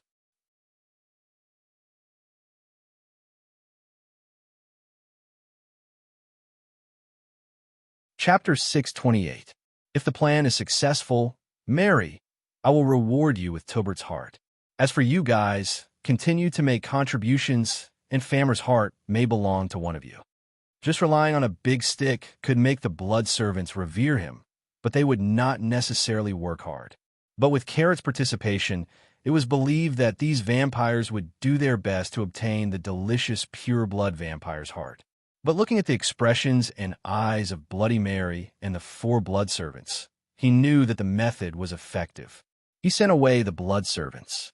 Liz sat on Deborah's mount and focused on summoning the smoke mission. As early as when he was taking a bath, he had already received the notification that he had completed the mission. Mission completed. Reward: unknown number of fairies. The issue of Deborah's ransom had not been negotiated yet, so the reward for this mission was still unclear. But List was not in a hurry. He even planned to deliberately delay the ransom exchange to numb the Marquis of Fury Tau, so that he could complete the plan to attack 3 dragon cities and trap Dragon Mountain. Finally, he could squeeze out time to transport the iron ore. There was too much iron ore. Even if he mobilized a large number of ships, it would still be difficult to transport so much iron ore. This world's sailboat manufacturing technology was not developed. It was said that Zheng He's treasure ship of the Ming Dynasty could reach 2,500 tons. Even a tenth of its size could reach 250 tons. Unfortunately, a 2-masted merchant ship here could transport more than 1,000,000 tons of cargo. 1,000,000 tons of iron ore needed to be transported over 10,000 times. The Tulip family had about 100 merchant ships, the Taro family had about 700, and the Golden Wheat family had about 1,100. Altogether, there were about 2,000 ships. But in order to transport the iron ore to the mouth of the Roaring River, the commander-in-chief of this expedition, the eldest prince, would definitely organize more ships to help transport it. With the Grand Duchy of Sapphire's hundreds of years of experience in the expedition, doing this had become an instinct. List did not need to worry about the final transport. He only needed to fight for about 10 days to ensure that no Dragon Knight would rush over before the iron or entrapped Dragon Mountain was emptied. Then, he would help the eldest prince transport the iron ore back to his country. This time, he would get all the credit. As long as I can delay the news for another day, I'll delay the news for another day. I'll borrow the power of the Taro family and the Golden Wheats family to seal off the shores of the Howling River and cut off the connection between trapped Dragon Mountain and Dragonlock City. Then, I'll send the blood servants to kill the knight who sends the message. I believe I can delay the news for a while. If the delay was successful, then it would take time for the Dragon Knight to receive the news and travel. With this, the iron mines of trapped Dragon Mountain would have been emptied long ago. He looked at the smoke serpentines that had already appeared in front of him. Quest. The scale of the war is growing larger and larger. As the future Dragon Knight, the battle plans that you will be able to control will also grow larger and larger. This is a necessary lesson for a Dragon Knight. Please make a comprehensive plan to plunder the iron ore and seize the trapped Dragon Mountain iron mine. Reward. High-level cheese secret manual. The mission reward wasn't anything worth being surprised about. With the secret manual of Rising Red Sun Flame, he didn't need to practice anymore. What's more, he still had the Earl's giant wave breaks the tide and the reward of killing Earl Snade, the 15-kilogram Thunder Sky Flash. One more could only be used as a reserve. He was focused on the mission itself. Even the smoke mission is urging me to plunder the trapped Dragon Mountain iron mine. I absolutely can't make any mistakes in this battle plan. Whether it's the Taro family or the Golden Wheat family, they must all strictly obey my instructions. Otherwise, I don't mind revealing a little of the Ghost Blade's elegance. The battle with Marquis Wild Wave made him realize that his strength wasn't strong enough. If it wasn't for his archery, perhaps he would have failed on the verge of success and lost everything. The war made him restrain his arrogant attitude. But in the end, he still retained a bit of adventurous spirit in the bottom of his heart. He wasn't willing to cower and play dumb. This was probably the dignity of a dragon knight, which didn't allow him to keep a low profile. At night, in Little River Heart Castle, the solemn cremation ceremony in the evening came to an end. The knight regained their joyous attitude. They drank heavily, shouted loudly, and celebrated the victory of the war. Defeating the roaring orders of chivalry with the weak was naturally a great thing to be proud of. Although most of the credit belonged to List, they still made a great contribution by withstanding the charge of the roaring orders of chivalry, ensuring that the battle didn't collapse one-sidedly, and providing an environment for List to make a comeback.